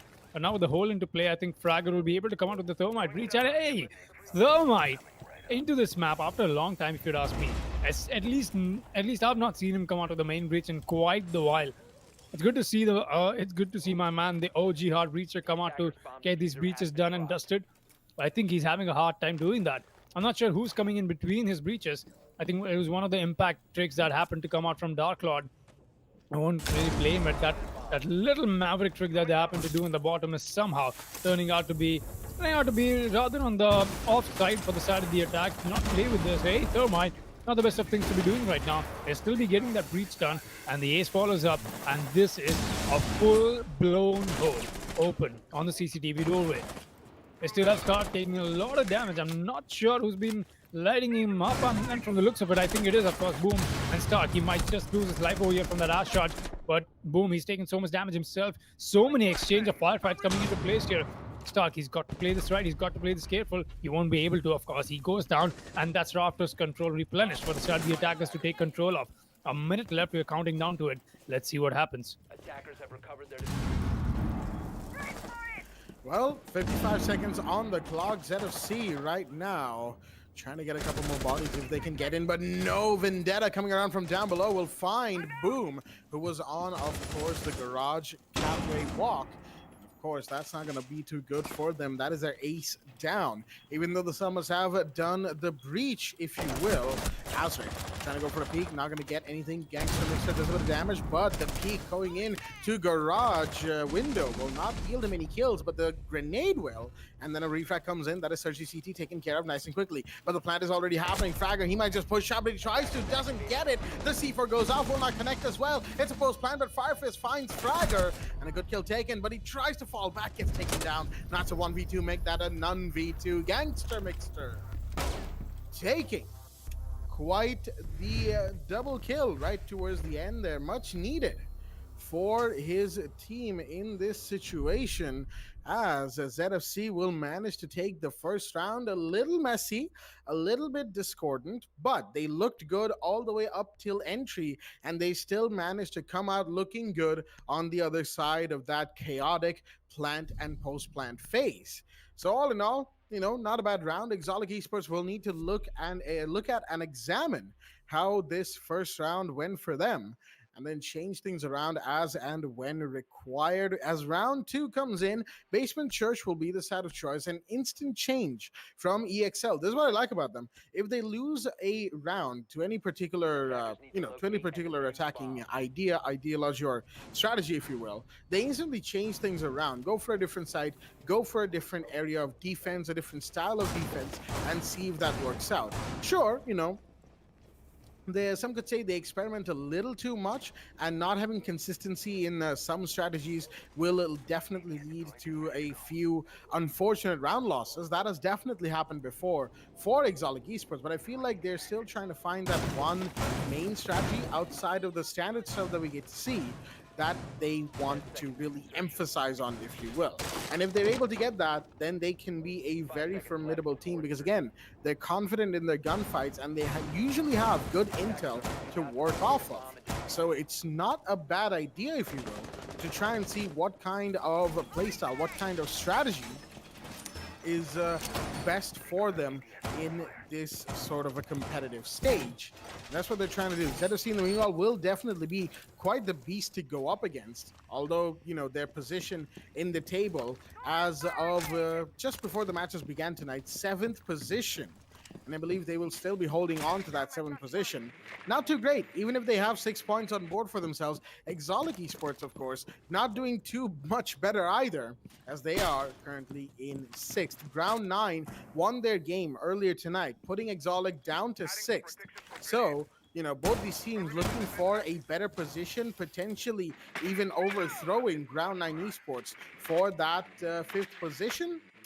Whether or not that comes to pass, of course, we will find out as round 2 goes into action phase. Taking round 2 into action phase here, Boom already looking to make sure he comes out with his role. Very well done, in fact. He's being quick with it. D is getting the summer breaches open on the side of the tunnel. And I think this turtle hole might just come out to be what the side of the defense needs. But hey, 2 minutes into the match and we've gotten the construction breach done. You've gotten the motor hatch open. I think ZFC has been pretty quick with what they're trying to do over here. Surgy CD, no contest whatsoever on the main stairs. This might just come out to be a round that ZFC is able to take just from the looks of the pacing that I'm getting to see from the side of the attack and office. Arkivs, excuse me, is going to be taking this angle for himself and maybe just walk away with the kill. That does come out to be one of my favorite angles if you'd ask me on Clubhouse. Just a very underrated angle if you'd ask me. I still got start playing very, very bouncy, very jumpy right below the hatch. Of course, who wouldn't be? You've got so much happening above you right now. Explosions going off, breaches happening, and of course the C4 that will claim a life, or it won't actually somehow. Surgy CT does happen to hear that C4 blow out in distance, and look at the... Yeah, I'm going to take out the drone with his blowtorch as well, but hey, he finally got the hatch done, and that's what matters. 40 seconds, and we're looking to see this push happen any moment now. Gangster Mixer awfully close to the site. That is, of course, on the side of the main stairs. They still got Dark Lord watching this angle for himself. This will be expected spot, and he's got to be careful about it. There you go, droned out as well. Now free pass will follow any moment now. But hey, look at this, Fire Fist. Only the first one to open up with the frag. We've still got the retaliation coming in from Gangster Mixer. He's going to get the frag and just walk away on the side of Motto. He's got to find more of them. Zofia gets another, but there's somebody being very sneaky, the Jaeger. He'll get one, he'll get refrag quickly enough, and that's from the Thermite. He's on the side. They've still got the scoreboard lighting up, but who's the one that will be the victor out of here? You've got no diffuser in hand. That's 2 versus 1. Azraid has got to stay alive, which he will for another shotgun to the face on the Thermite. Will he get the second? Yes, he will, and the clutch is in. Exotic Esports, the smoke does not go down. Azraid shows exactly what it needs to get this clutch for himself. In fact, very well done. The shotgun and the smoke in hand.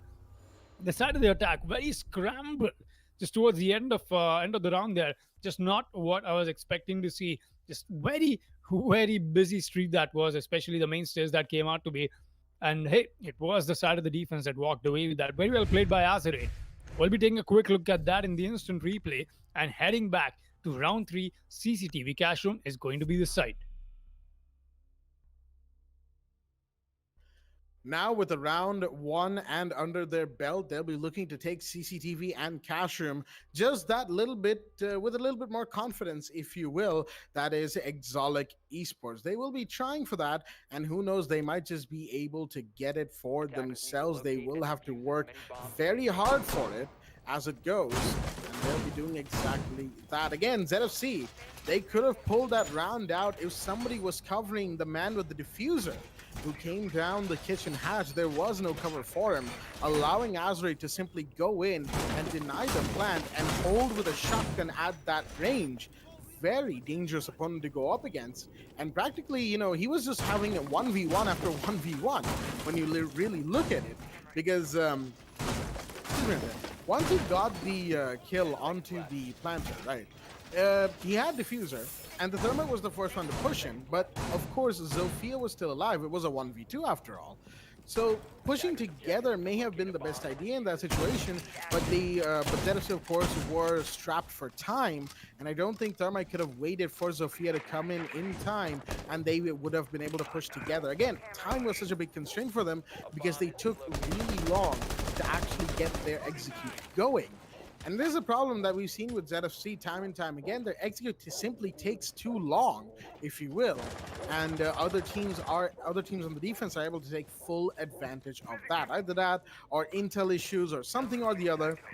Sometimes going wrong, sometimes not. So as a bit of a check for the mute jammers are coming through, but of course there is no mute nor no bandit in play. But wait a minute, Boom's gonna get the first kill. That start taken care of, and that was on the garage.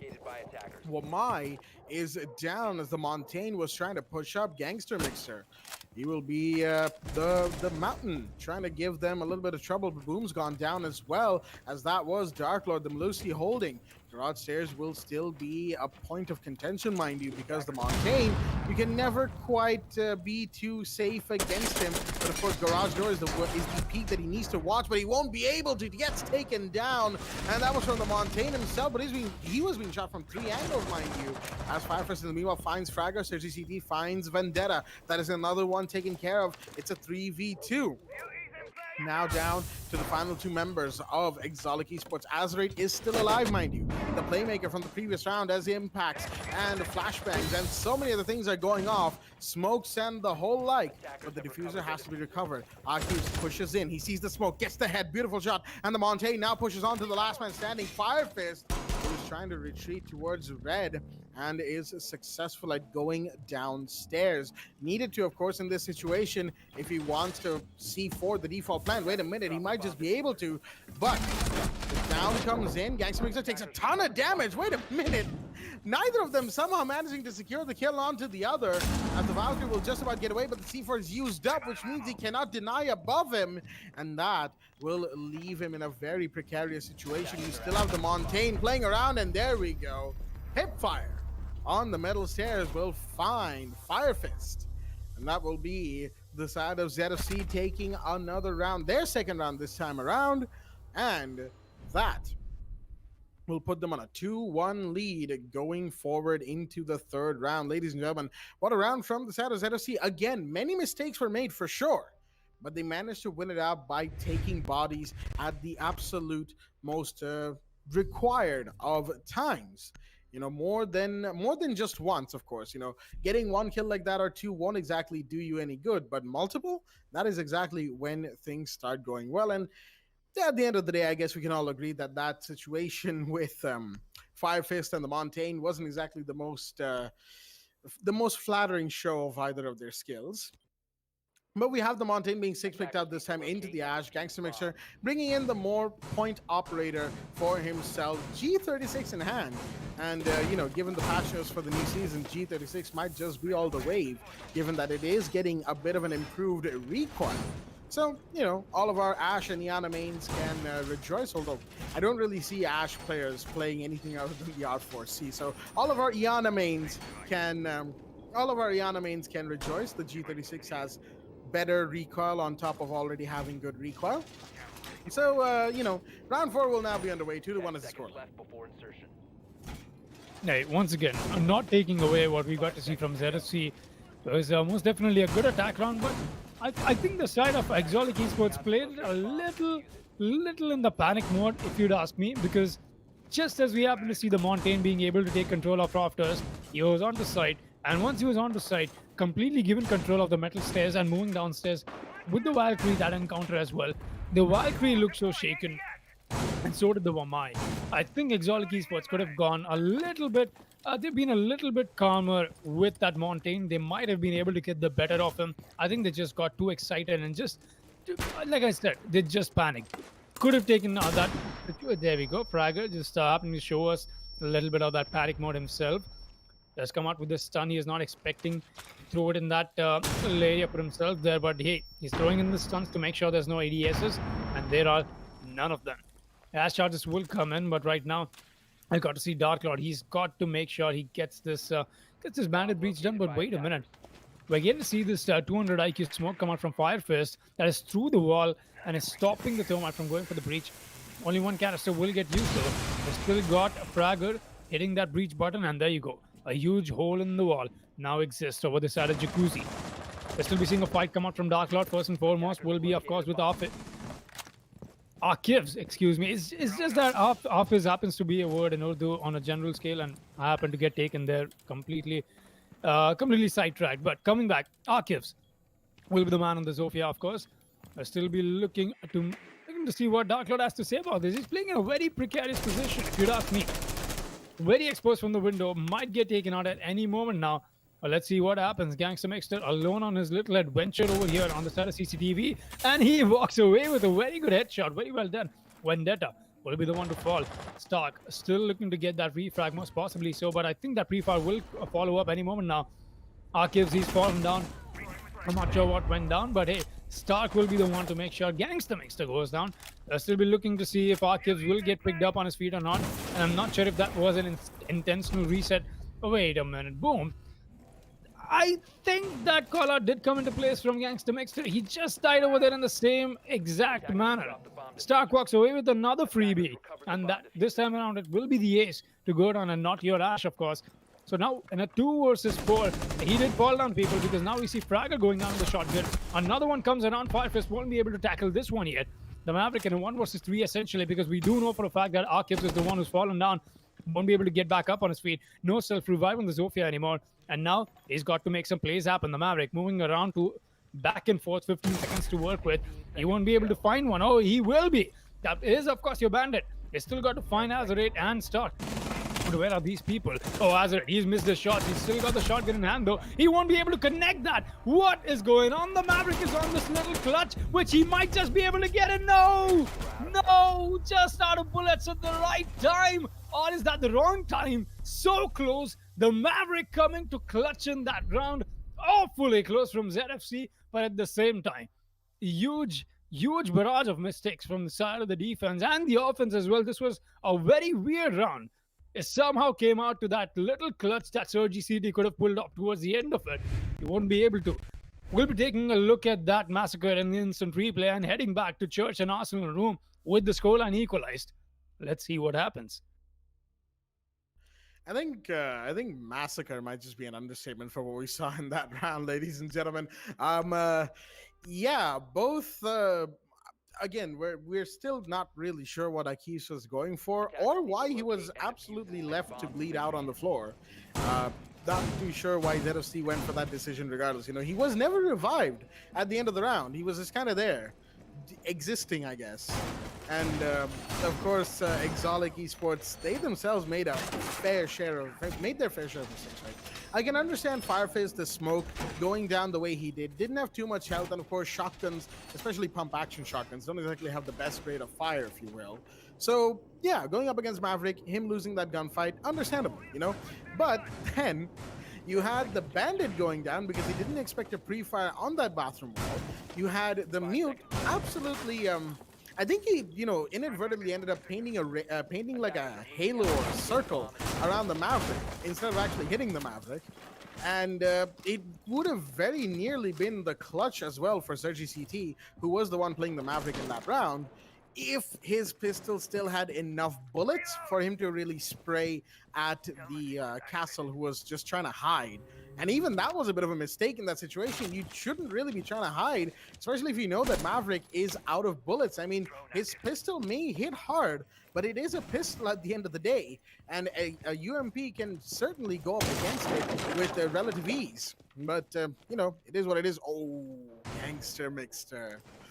So close on stage. Could have found a defender right there, but unfortunately breaking the hatch, he decided to unpeak that angle for just a little bit and then missed Dark Lord, who just whizzed right by. And wait a minute, he's contesting vertical from main stairs, halfway down main stairs.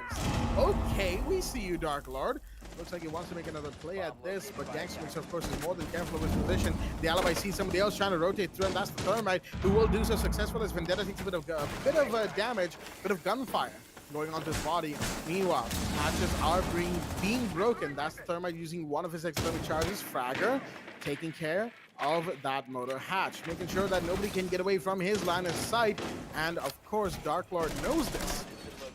So we'll simply fall back onto the hallway and then towards Church. Better positions are needed for Exotic Esports. Sure, they haven't lost their body yet, but they are fast losing safe ground, especially towards Deep Arsenal. As the drone comes in, gets taken down by Dark Lord, obviously, but not before the Wamai's position was given away temporarily. As now, suddenly, the round hits a standstill. Nearing the 60-minute mark, we have Sergi CT very close, looking to get in on that main stairs hallway. Got to be careful of the alibi. Got to be careful of players inside of the Arsenal boxes area, and even K9 spot, really, as those are all angled with walls open. That can lead to his death, but no, Gangster Mixer gets taken down.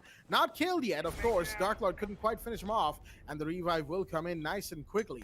But one impact will be enough to take him out. But wait a minute, Dark Lord's been down from a grenade now, and he will be revived as well. So it looks like both Gangster Mixer and Dark Lord managed to be down and get revived within 10 seconds of each other, interestingly enough. Regardless of that little factoid, ZFC has completely stopped moving. Except for Fragger, of course. But it looks like Gangster Mixer will find a Dark Lord finally taking a bit of revenge for the alibi contesting him earlier. But we have the Thermite pushing in. Doesn't know that there's a prone pick. Will get taken down as bodies are dropping. But those are defender bodies. Wait a minute. Vendetta very nearly just changed things around. But Gangster Mixer will shut him down as Boom was taken down by Firefist in the meanwhile. As he is the last man standing. And wait a minute. There's no time. Which means there was no plant. And the diffuser had been dropped without being recovered. So am I.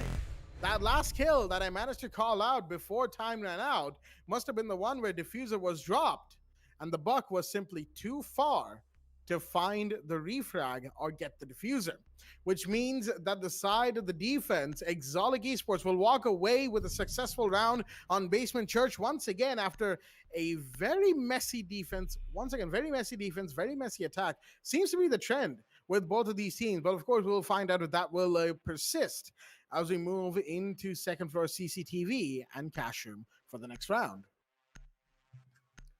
Most definitely a very messy round once again, if you'd ask me. We got to see that little bit of reputation come out in the gym bedroom area as well. But this one was all the while a little more weird.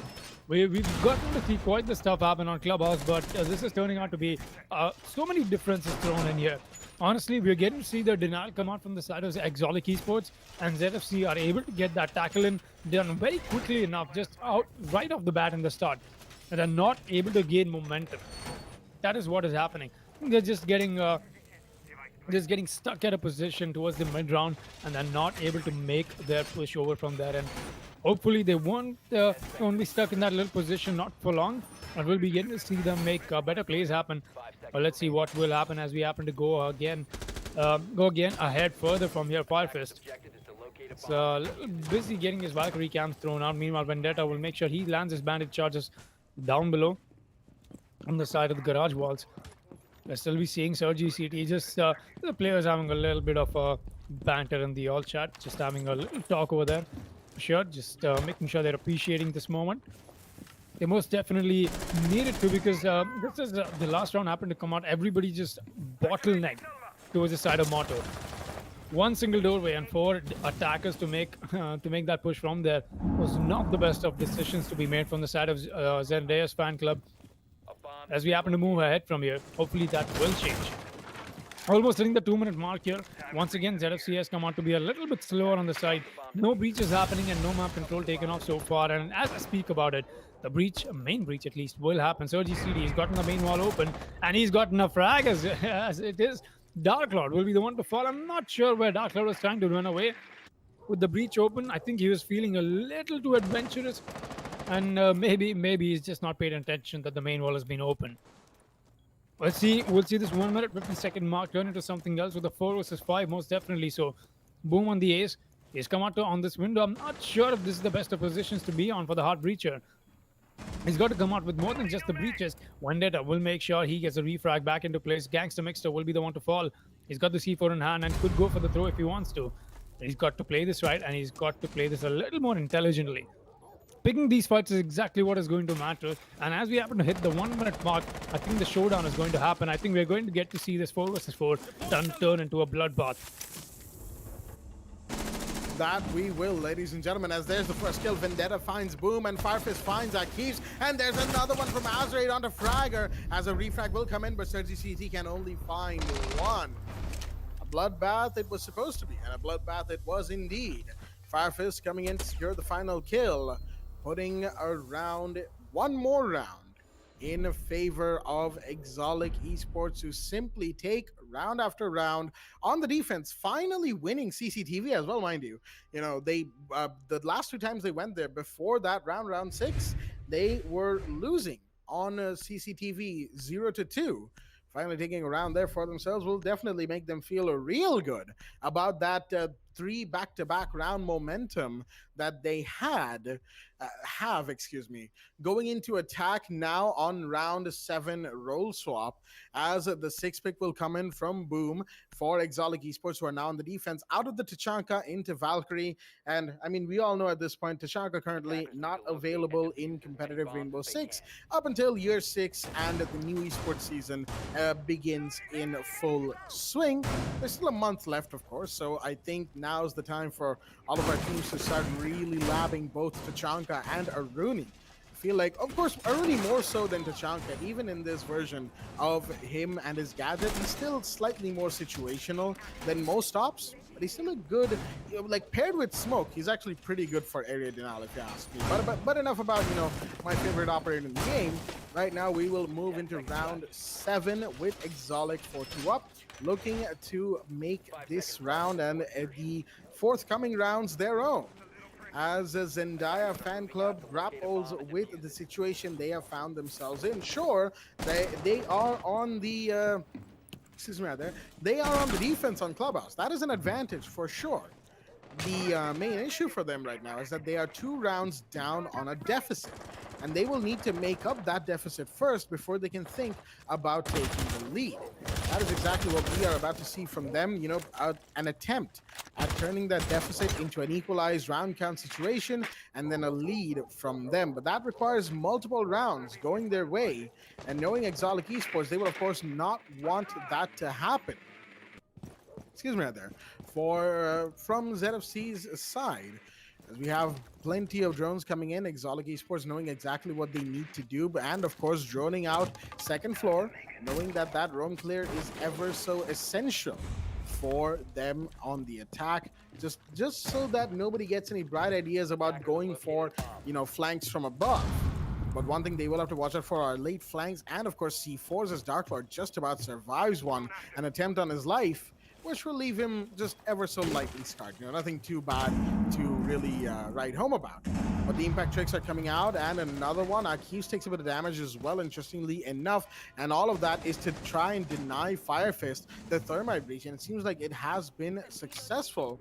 Although, he could simply put his other breach on elsewhere. Wait a minute, he doesn't have a breach remaining, and neither does he have his life remaining, as Akifs will challenge Vertical and finish him off. That is the thermite taking care of. Huge drop as we approach the minute 15 mark. Azrate is yet to get a breach done, as Darkload in the meanwhile finds the refrag. Akifs to go down.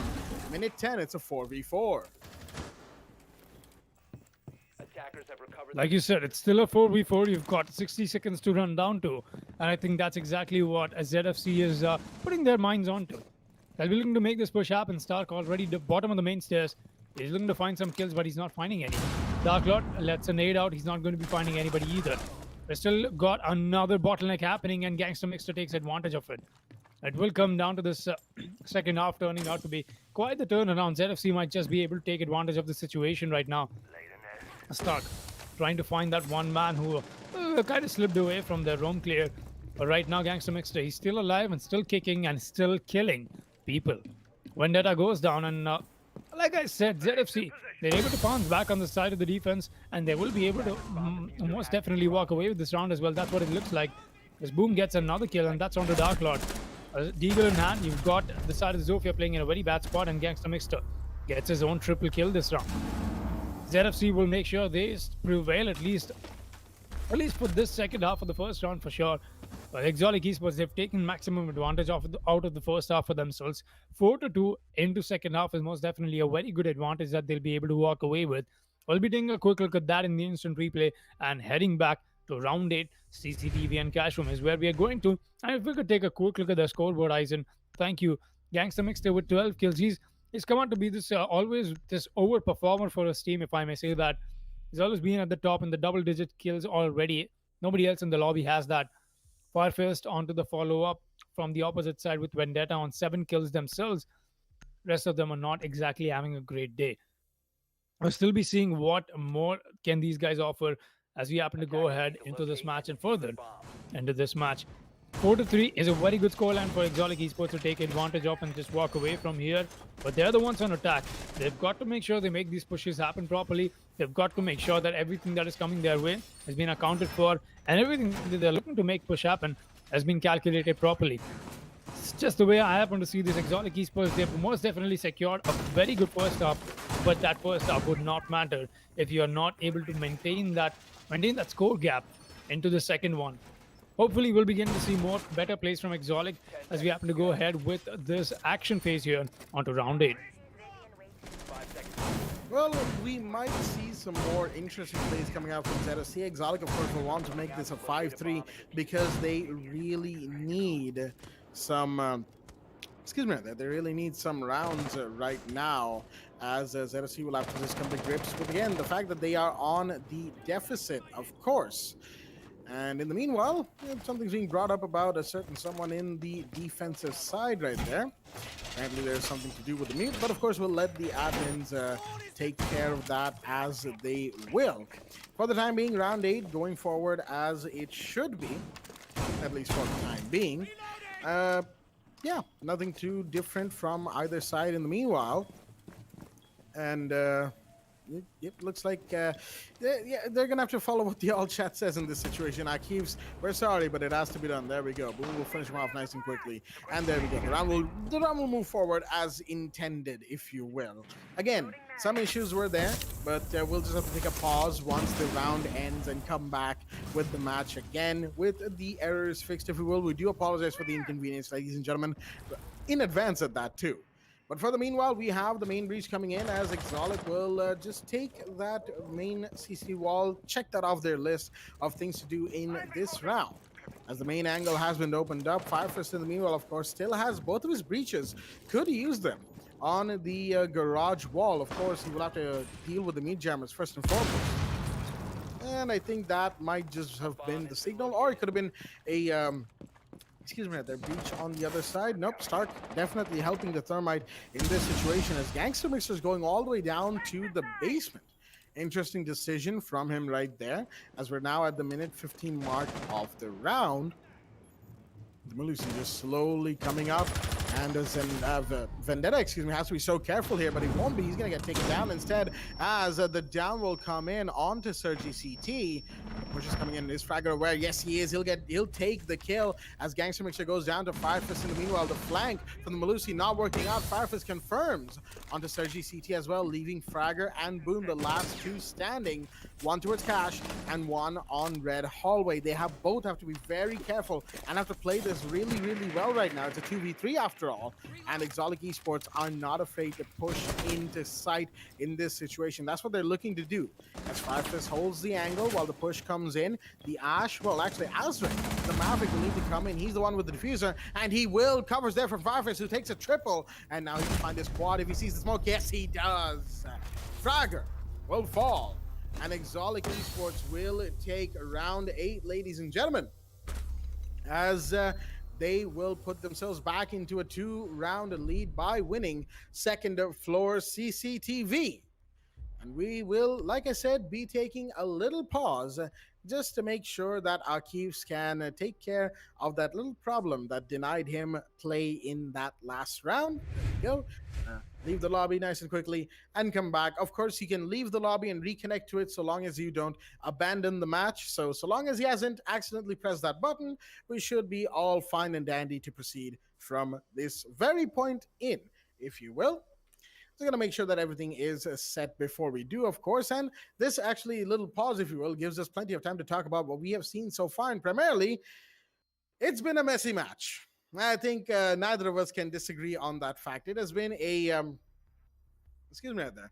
It has been a very messy game between both sides, and it's mostly been down to who comes out of those executes, with more kills. Who gets the better of the other in terms of their gunfight potential, because utility clearance, it's there, clearing the way for the attackers. It's all there from both sides, defenders setting things up and making adjustments late round. Both sides have it to a degree. Intel gathering maybe could be better from primarily EXL side. ZFC's Intel gathering was still decent, I would say, for Division 3, if you will. Improvement, there is plenty of room for improvement, don't get me wrong. I might say decent or good on the odd occasion, but there's plenty of room for improvement.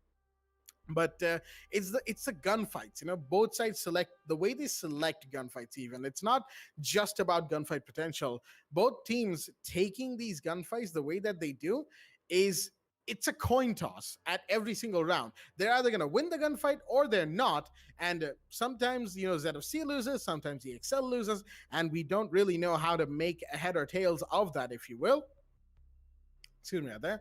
But all in all, it's been an interesting match to spectate at the very least, I guess.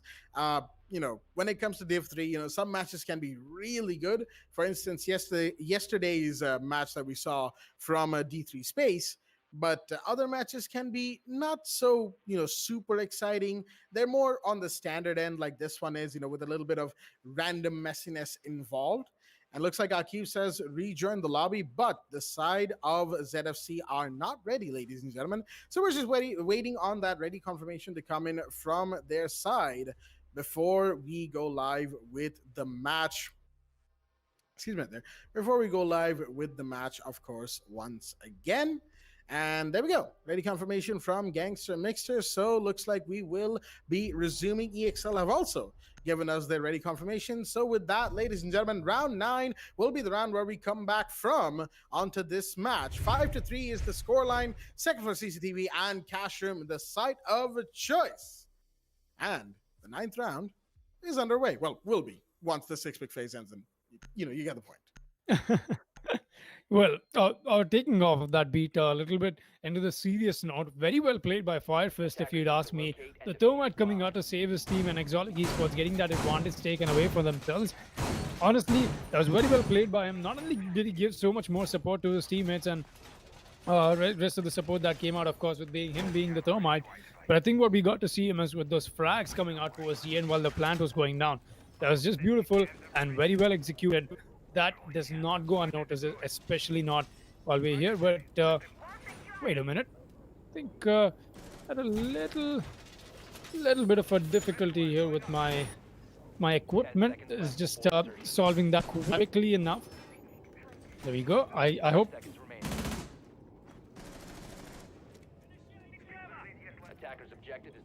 All right, looks like while Foxy takes care of a few technical issues on his end, all of our viewers in chat are stuck with me for the time being as Gangster Mixer, oh boy, went for a big spawn peek right there, but unfortunately he was just a little too late to set that up, of course, and he instead will have to flee back to Lounge and then back up the stairs. Needs to stay alive, mind you, he is the Wamai after all.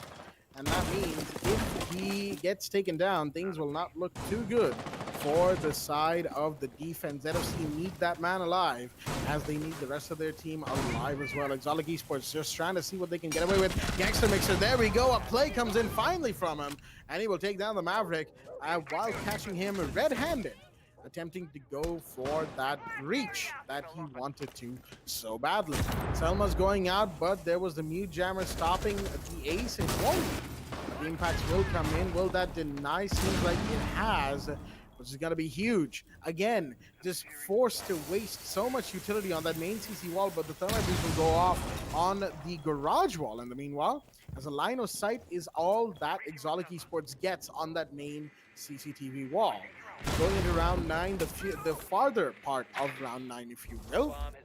Not much headway being made here. Summer Breach, a minute, that Selma seems to be awfully skewed compared to where it's supposed to be going, and a third one will be thrown by Dark Lord, finally in the proper spot, and even then, it's going to be vaultable and not a run-through because there's just a tiny strip of metal that's remaining between the two gigantic lines of sight that have been carved onto that metal wall. Flashbang's going out. Star's going to get self-flashed, unfortunately. But of course, so is Surge GCT. And that was the idea. But Firefist was flashed as well. Everybody got flashed towards the garage area. Not too good. As the Jaeger's being held, will he be found? Not quite. So many shots missed, but there we go. Finally connected. And now the Wamai has to be ever so careful because his position seems to be given away, and he will go down too. Now comes in the Legion, taking one. No, not quite. Firefist shuts him down. And now Fragger's coming down for a party. Will he be seen though? No shots fired, and he will miss so badly. And now that's going to give away his position, which means Firefist will probably stay back to hold down that area. Dark Lord's coming in. He's the man with the diffuser, of course. But he's got to watch out. Fragger's falling back up the main stairs. Shots are fired, but no kills confirmed. Keeves, that's the wrong area for the C4. He will miss, but it will not be a post plan. Dark Lord's retrying it again as Stark. Oh, he found one. Vendetta found the other. And with that, Exotic Esports will take round 9. Definitely very, very messy. Far more messy from the side of the defense right there, as they just can't seem to get themselves together. ZFC, not sure what's really happening right now, but this means it is 6-3 match point, ladies and gentlemen, for the side of Exotic Esports, who look to give themselves a better position going into the final night of Division 3 for the entirety of the WD Black Esports Club Pro League for Rainbow Six Siege. But they've still got one, at the very least, one more round to go. That's on Basement Church and Arsenal Room, unless, of course, ZFC start fighting back. Just like you said, Blackjack, ZFC, they've got to start fighting back right now if they want to stay alive in this fight. It's looking very shaky right now for them. 6-3 with Exotic Esports on match point. Exotic is a team with no mercy. They'll be looking to secure that for themselves into a 7-3, most definitely, but let's be honest here. Exotic has come here today with nothing short of absolute brilliance in terms of what they've gotten to show us on Clubhouse. The defensive rounds taken very good advantage of. 4-2 already set themselves up for taking the second half into their back pocket, and they did exactly that. 2 rounds into their pocket, and now they sit on match point. Very well done, good strategies being employed by them, and just as we happen to see them play this out, it most definitely has come out to be quite the performance from Exotic Esports today. Let's be honest here, ZFC, they've not felt the heat like this ever before, for sure. And Division 3 most definitely happens to offer quite the spectrum and a huge variant as to how you happen to see the skill gap go down. Honestly, that's why I think we happen to see, come down to see Division 3 happen to be the most fun division, if you'd ask me. Dark Lord, he's already getting the drone works into place, and so is the rest of Exotic Esports. We'll be seeing the side of them make this push eventually happen. Right now, the side is, of course, down below, and all of these pre-placed drones are coming in to help, but Gangster Mixter, oh boy, he's pulling out the oldest trick in the book right now. Might come in with a C4 on the side of the freezer. Meatloaf area, of course, that's what I like to call it. At least the Velcro does not get hurt. Oh boy, that did get hurt apparently. Dark Lord will be getting that headshot. Very well done, and a good pre-fire to get the head of Gangster Mixter. Not be able to affect the round anymore. And R6S, he does go down and leaves the game for some reason. I think he's had his internet connection issues for quite a while. So I think those two events are unrelated. But I think I'm gonna think that they are related. No, I'm just kidding. He did go down, and now he's out of the game. We'll be seeing a 3 versus 5 over here, which is looking so much like an Exotic Esports match. There you go, R6S, he's gotten back, like I said, unrelated events. They've still got Azurit making the push happen from the side of the blue stairs. They got this extension push coming in from him, but nobody's here to contest him, at least not yet. Sergi CD will be more than glad to welcome him, and look at that, the nades are coming in. He's gotten scared. He's just going to move back. Of course, you've got your trusty ADSs, but how long can they help you? Stark will go down to that said Jaeger, like I just talked about. Sergi CD gets that very good and crispy frag. They still got Boom giving away information. Thermite goes down to Sergi CD as well. It's a 3 versus 3 back into effect. We're seeing the side of the Echo pick these fights. Boom, he's looking to get a kill or two. They've not gotten enough commotion happening on site, or maybe I'm just wrong. That's happening all the way on the side of Mortar and Blue Stairs. They still got Sergi CD alive and kicking. He's not stopping people. 3 frags, and on this little adventure of getting the 4th one as well, might as well walk away with it. Quad kill comes in from Sergi CD. Sergi CD, quite the performance. They've got only Vendetta left alive. He's going to get the first one. Fragger goes down, but Boom is here to collect the kill. And ZFT will be pinning this round, in fact, on board for themselves. Very much needed for them. All down to Sergi CT. Did happen to come out with the best of his play. Made sure that Exotic Esports gets a taste of him. Match point will still be in the favor of the attackers, but this was a good round for the defense to answer back, to fight back, to give us some excitement into this match. That it most certainly was, if you will. If ZFC, like we said, if ZFC can make a fight back here, we might as well see overtime sooner rather than later, ladies and gentlemen. But for the time being, we're going to be heading into a bit of a different site, and that is second floor gym bedroom. From the side of Zendaya Fan Club. The last time they came here was when they were on the attack, and they did not, unfortunately, do too well when it came to the attack on this site. It came down to Sergi CT, that man who just got the 4K as Jaeger in the previous round, to clutch it out for his team, and he very nearly did. Running out of bullets right on the final kill, and that castle was tagged as well, mind you. So he could have very easily gotten him, but just not enough bullets, not enough rounds in the chamber, if you will. And that, of course, led to another round being taken by the side of the defense at that time. Right now, we are going to be moving into round 11. As it's 6-4 in favor of Exolic Esports. ZFC are looking to make a bit of a comeback, make a statement for themselves, leave the league, at least stream matches in the league, on a good note. This is, after all, their 6th game. Both of them. Oh, no. Ooh, that's a wall bang. Fire Fist. Big kill right there. Gangster Mixer will go down, and that's through the CC wall. A little bit of pre-fire from Spawn. And it's effectively a reverse spawn peek, if I may say so myself. That first kill goes down, and that's the Malusi taken care of. Gangster Mixer, one of the 4 running players of the side of ZFC, gone. As Boom will be the next one taking a ton of damage. Got to be careful. Looks like it was from the drone hole, potentially. As the breach will come in, but that's a used Selma. Oh, that's unfortunate. Vendetta's, of course, already inside of CC, so he's got plenty of information coming his way. He could use the footprint scanner as well, the Jackal's Inox scanner, to give away Boom's position. But he's not going to have to for the time being. Banshee gets taken care of, and now Vendetta wants to push in the Valkyrie, using the impact as a distraction. Not going to work. Gets taken down. Beautiful shot. As now the cross angle needs to be watched inside of construction. That, of course, Vendetta will do on entry. As at the minute 50 mark, ZFC have lost 2 big bodies, leaving it all down to Fragger, Sergi, and Akifs. The last 3 standing in this situation. Push coming in through construction, with a bit of dronage happening from the attack as well. Ooh, Dark Lord could have lost his head right there. Could have taken a kill as well, as gas cancer will come in. And Azraid holding the flank, looks like, will find Sergi CT, but there is one more that has to be so careful of, and that is Akif, so waiting patiently. And there we go. Patience pays off, as he will get the Ash taken care of, and finds another one. Dark Lord goes down as well. Can he find a third? Not quite. Will fall back, allowing the gas canister of the smoke to do its work. Stark trying to, bamboozle the smoke right there, trying to take out the shield, if you will, but he's not able to. You have the bandit still here waiting to make a play, and he will. Somebody needs to find him, and nobody is. Akif just walked away with an easy triple. Now a quad. He's on for the ace, and he will push out and get it.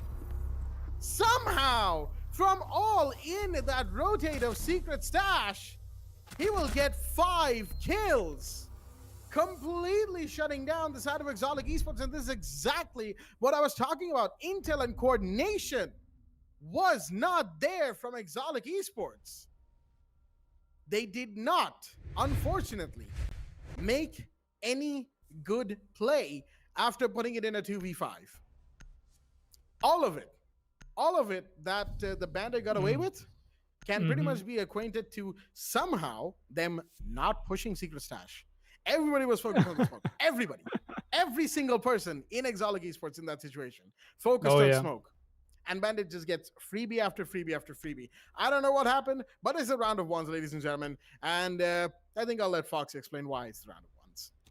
Oh, it is, of course, the most definitive and just a huge decider round right now. I can see Blackjack just able to breathe in and absorb the moment of Bandit coming out with the ace. It most definitely came out to be quite the round and quite the performance from him. But right now, ZFC, they've pushed themselves up for the possible overtime that we might be headed to. This is, of course, the round of ones. Exolic Esports 1 round away from walking away with a match victory, and ZFC 1 round away from taking us to overtime. This round will be the decider for exactly how this match happens to shape up ahead. But hey, just like Blackjack happened to say, not the best of emphasis in how you want to be isolating the defense and taking care of them from the side of Exotic Esports. I think what Exotic Esports is doing right now is they've gotten too ahead of themselves with the advantage that they got for themselves in the beginning, and now they are way in over their heads. They're looking like they might just got the confidence, the overconfidence rather, just got the better of them. Right now, that's exactly what it looks like to me, if you'd ask me. Exotic Esports came out with a good attempt, but not being able to stop a single bandit was something is still not so pleasant about it. They were good with their attack. Don't get me wrong here. They most definitely made sure they dismantled the rest of the defense very well, but except for that one man. And I think that one man was all the difference that they needed to make. Still be seeing Sturgy CD trying to hold on the side of Raptors as the best man you can put up here with the Jaeger and the carbine in hand. Of course, a very destructive person when it comes down to such a gun, such a firepower being offered to him. Of course, all he's looking for, the opportunity. That's all that lacks right now for Sturgy CD. I think that opportunity will be coming around any moment now. Akiv's looking to get some pre-fires done. He's just getting the drone works taken care of. We still got the cameras up and running, so that should not be a problem for Sergi CT to watch his own back. But that is about to change. Exotic Esports this time around, they're looking a little more poised. They're looking a little more enraged. I can see that from just their body language and just the way they happen to be facing this entire round for themselves right now. But let's hope that this aggression, that this rage does not come out to bite them in the back. We've seen stuff like that happen before. This might just be another case of that.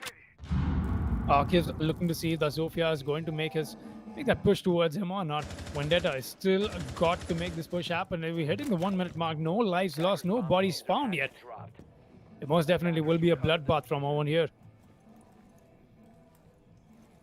Once again, CCTV and a bloodbath seem to be going together very well today. Depends on who comes out of this upcoming chaotic situation in the lead, though. Accused wants to peek Garage, but has to be careful of stage door, and he won't be. Sticking out first, as some damage is done, but Sergi CT will find a retaliation and then get refragged by Azraid, and Azraid gets refragged now, and then the Wamai gets refragged on that catwalk of Garage. So many things happening. Vendetta, wait a minute, he's trying to push up all sneaky like, and he will find the mute. Oh boy, that's a 1v3 all down to Boom. He's a maestro with an Alda and a Dream in hand. Positions given away as shots will be fired, but the Jackal pushing the hallway is what he needs to worry about first, and he will. Prioritization is necessary, but he will still lose that gun. Vendetta will take the kill, and Exotic Esports will manage to deny overtime for the side of Zendaya Fan Club, which means, ladies and gentlemen, EXL, after a couple of interesting rounds, will be the ones to will be the ones to win Clubhouse. They are your victors here on their 6th match, both of these teams' 6th matches. So, either of them have an offline game later on tonight, off-stream game, I should say, later on tonight, that will update the scores and whatnot. So do follow us over on social medias, on Facebook and Instagram, and for updated scoreboards and leaderboards once the season ends at the end of the week. There's plenty of season action to go. There's even one more game to go after this, and that game, of course, just taking a quick look right here, is Red Vipers finally returning to on-stream after a whole week of off-stream matches versus Spectre Gaming, which will be going live. But before that, we have this little aftermath segment that we like to call Relive the Moment, which will be going live on your screens right now, where we talk about the highs and lows of the match that we just witnessed. And I believe in this situation, none better than Foxy suited to take us through this. So, Foxy, once again, very interesting match, wouldn't you agree? It most definitely was very interesting, Blackjack. And I'll be honest here, giving the mic back to you towards that little 60 seconds in the end there, is the sole reason for that was because I very much thought that we might get pushed into overtime. So I was ready to rumble. I just wanted to make sure everybody else was as well. So a little bummed out on the fact that we did not get pushed to overtime on the last day of Division 3 as well. But hey, it's okay. It most definitely is okay for Exotic Esports. I mean, they're the ones who quite literally made it out of that situation alive, and barely alive, if you'd ask me. So close to almost losing the advantage that they had gained over ZFC. It does take a lot to get that match point status for yourselves.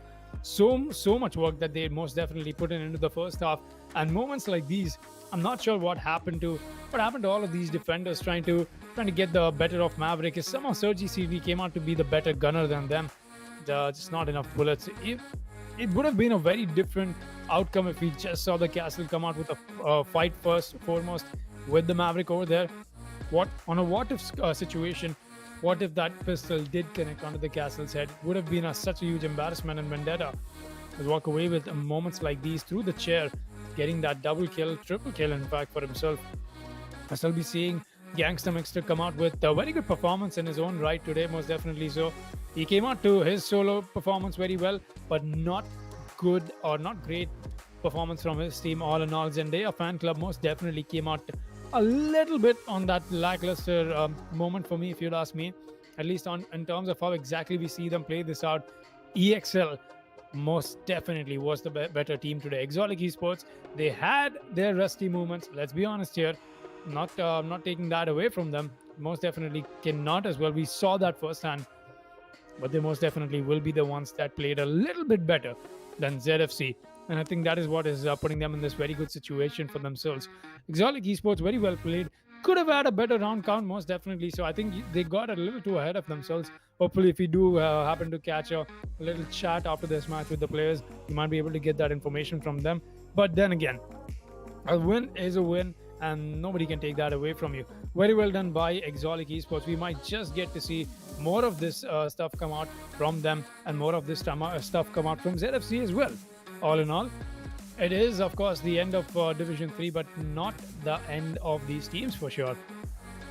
We'll be getting to see more of that action as we happen to go ahead from here. But coming back to the match and the highlights of this one, Sergi CT, the round where he got the ace. Look at this clip on your screens right now. The quad kills is given away to him, and the final one, it didn't come out to him. Boom was the one who was able to walk away with that frag, but we still happen to see this. It was quite the run for ZFC to answer back and just fight back against Exotic Esports. Even this one, especially, I'm sure you guys would pay top dollar to exactly try and see what Blackjack reacted on his cam off the screen. But I'm telling you right now, exactly the same reaction of mine. That's exactly what happened with me as well when I saw an ace like this come out. Not undermining our kills in any manner over here. Most definitely will be an ace for the Bandit to walk away with, but it was something that could have been prevented by Exotic Esports just with a little bit more of planning, a little bit more of meticulousness, and I think that is what lacked in them. All in all, a great match. Quite the fun parts thrown in, very comical parts thrown in as well, but I think that's what Siege is all about. At the end of the day, I do have to agree, Foxy. You know, we talk about competitive esports and competitive Siege, all serious like and whatnot. But if you're not having fun, then that's like half of the whole reason to play just gone right there, right? So all in all, great match. Some hilarity sprinkled in for good measure, just like Foxy mentioned. But of course, there's one more game to go. Then that, of course, the game that we just talked about, Spectre Gaming taking on Red Vipers on the map of Oregon. As we will go back to ye old favorite, if you will, for the final game of Division 3 in the WD Black Esports Club Pro League for Rainbow Six Siege. And it's kind of fitting at the end of the day. We bash on Oregon quite a bit, but it is the final map for the entire division, and I'd say it's kind of fitting to see us off on that note, but we are not quite done yet. We'll be taking a short break before we get back with that final match. Stay tuned.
We head for the sky, it's alright.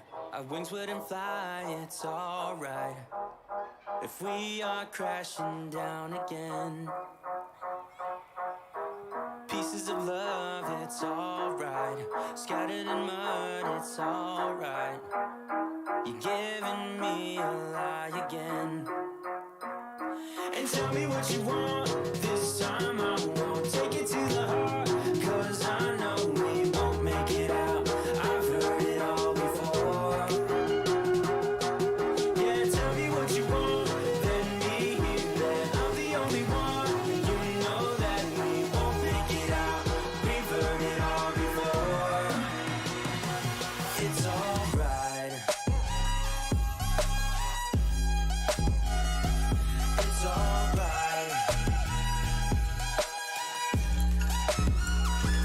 It's alright.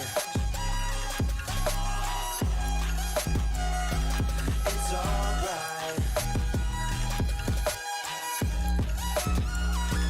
It's alright, so let's move on. It's alright, so let's move on. It's alright, so let's move on. It's alright, so let's move on. It's alright, so let's move on. It's alright, so let's move on. It's alright, so let's move on. It's alright, so let's move on. We head for the sky, it's alright. Our wings wouldn't fly, it's alright. If we are crashing down again, pieces of love, it's alright. Scattered in mud, it's alright. You're giving me a lie again. And tell me what you want, this time I won't take it to the heart. Cause I know we won't make it out, I've heard it all before. Yeah, tell me what you want, let me hear that I'm the only one. You know that we won't make it out, we've heard it all before. It's alright. Hey. It's alright. Hey. It's alright. It's alright. It's alright, so let's move on. It's alright, so let's move on. It's alright, so let's move on. It's alright, so let's move on. It's alright, so let's move on. It's alright, so let's move on. It's alright, so let's move on. It's alright, so let's move on. Alright, so let's move on.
We head for the sky, it's alright. Our wings wouldn't fly, it's alright. If we are crashing down again, pieces of love, it's alright. Scattered in mud, it's alright. You're giving me a lie again. And tell me what you want, this time I won't take it to the heart. Cause I know we won't make it out. I've heard it all before. Yeah, tell me what you want, let me hear that I'm the only one. You know that we won't make it out. We've heard it all before. It's alright. It's alright. It's alright. It's alright. It's alright, so let's move on. It's alright, so let's move on. It's alright, so let's move on. It's alright, so let's move on. It's alright, so let's move on. It's alright, so let's move on. It's alright, so let's move on. It's alright, so let's move on. We head for the sky, it's alright. Our wings wouldn't fly, it's alright. If we are crashing down again, pieces of love, it's alright. Scattered in mud, it's alright. You're giving me a lie again. And tell me what you want, this time I won't take it to the heart.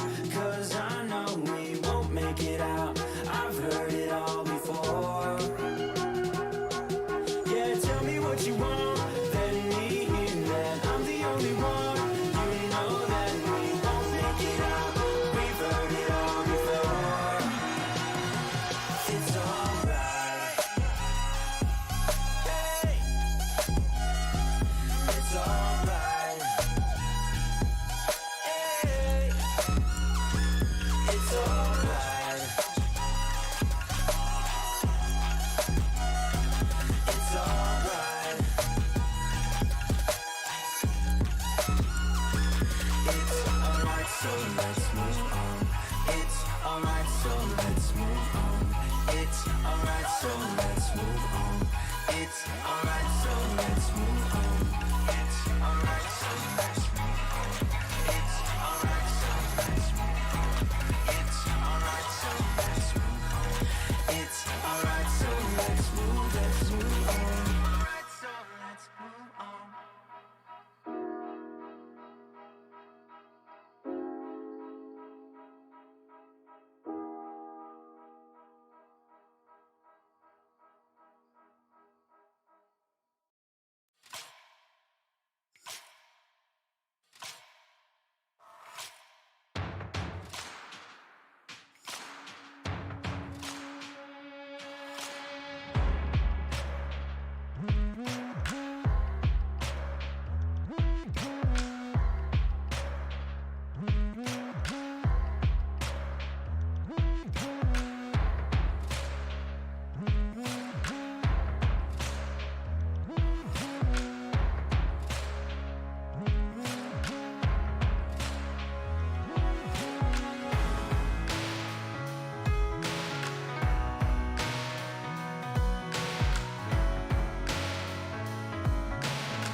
Alrighty then, ladies and gentlemen, welcome back to the WD.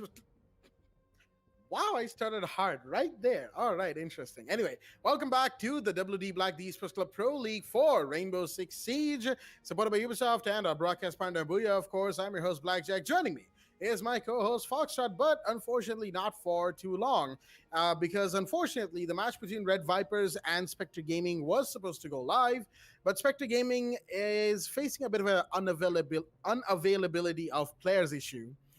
Which has unfortunately stopped them from playing the match on stream. The match will be going, off stream. It'll be dealt with later on, as it were, and it's kind of a very depressing, anticlimactic finish to Div 3. At the end of the day. So yeah, we kind of just have to roll with it, if you will. Like we said before, sometimes you just got to roll with the punches. And hey, we had two fantastic games today, so it's not really too much to be sad about. Just a little sad that we didn't have the third game on stream like we wanted to. Like I said, we'll just have to go with the flow. But yep, that has been it for Division 3 in the Pro League, ladies and gentlemen. It is done, dusted, and up until some new opportunity arises for these teams to take hold of in future, we will be saying goodbye to them for tonight as well.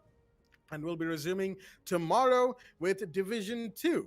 Facing its final week, starting with day 5 for Div 2 at around that 6 p.m. Indian Standard Time. Hopefully, it is always a question, if you will. But we'll see you tomorrow with Division 2. Div 3 is done and dusted, and it has been a fantastic time for both myself and my co-host Foxtrot, our co-host Baba Gusta, who is unfortunately not here today, and of course our admin Eisen. And with that, Division 3 has officially ended. Stay tuned, and we'll be back tomorrow with Division 2. Good night.